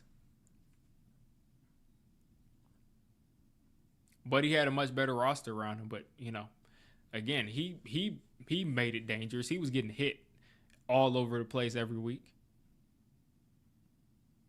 Peyton Manning probably had the worst. 27 interceptions, I think. It's just like, man, if the guy's ready to play to where you think he's your backup quarterback, then just throw him out there. And if you don't want to throw him out there yet and you think he needs some more seasoning, then put Jameis out there. But you cannot say that you're doing everything you can to win when you got a guy out there who can't put up 10 points. Because let's be real today. What did Russell Wilson do that helped us put up points today? Besides dumping it off to Cam Scatterboo. It's like Cam Scatterboo like is a huge reason that we have 9 points today. Yeah, people were talking about Josh Allen like they were talking about Nathan Peterman, the guy that he replaced. Like they were saying Josh Allen is horrible. I think they were even memes saying like Josh Allen is just Nathan Peterman with legs or something like that. But again, if you put Russell Wilson on the Colts, I guarantee you Russell Wilson is going to look better than he does right now because there's better coaching, there's better weapons. There's nobody there that's Malik Neighbors, but there's better weapons as far as the depth of receivers they have. There's a tight end that's going to be amazing, and there's a great defense. So, yeah, he probably would look better. But not everybody is going to have the roster that the Colts have. It's just, you know, it is what it is there. Do I think that Daniel Jones is probably better than Russell Wilson as far as what he can do, as far as his legs? Probably at this point for the Colts, yes. Yep, probably. I think Russ is probably a good fit here because he's good at setting the protections and everything like that. But other than that, it's like if we don't have the protection set right and guys are just getting blown up, I mean, what do? Put up 3 points instead of 9? Exactly, man. What happens if we have those guys out there? What happens if we have a defensive genius out there? But again, look, we gave up 22 points to the Chiefs today. We talk about how Shane Bowen is this big issue, and Shane Bowen needed to be fired after last week, when in reality, the offense continues to not be able to put up 10 points.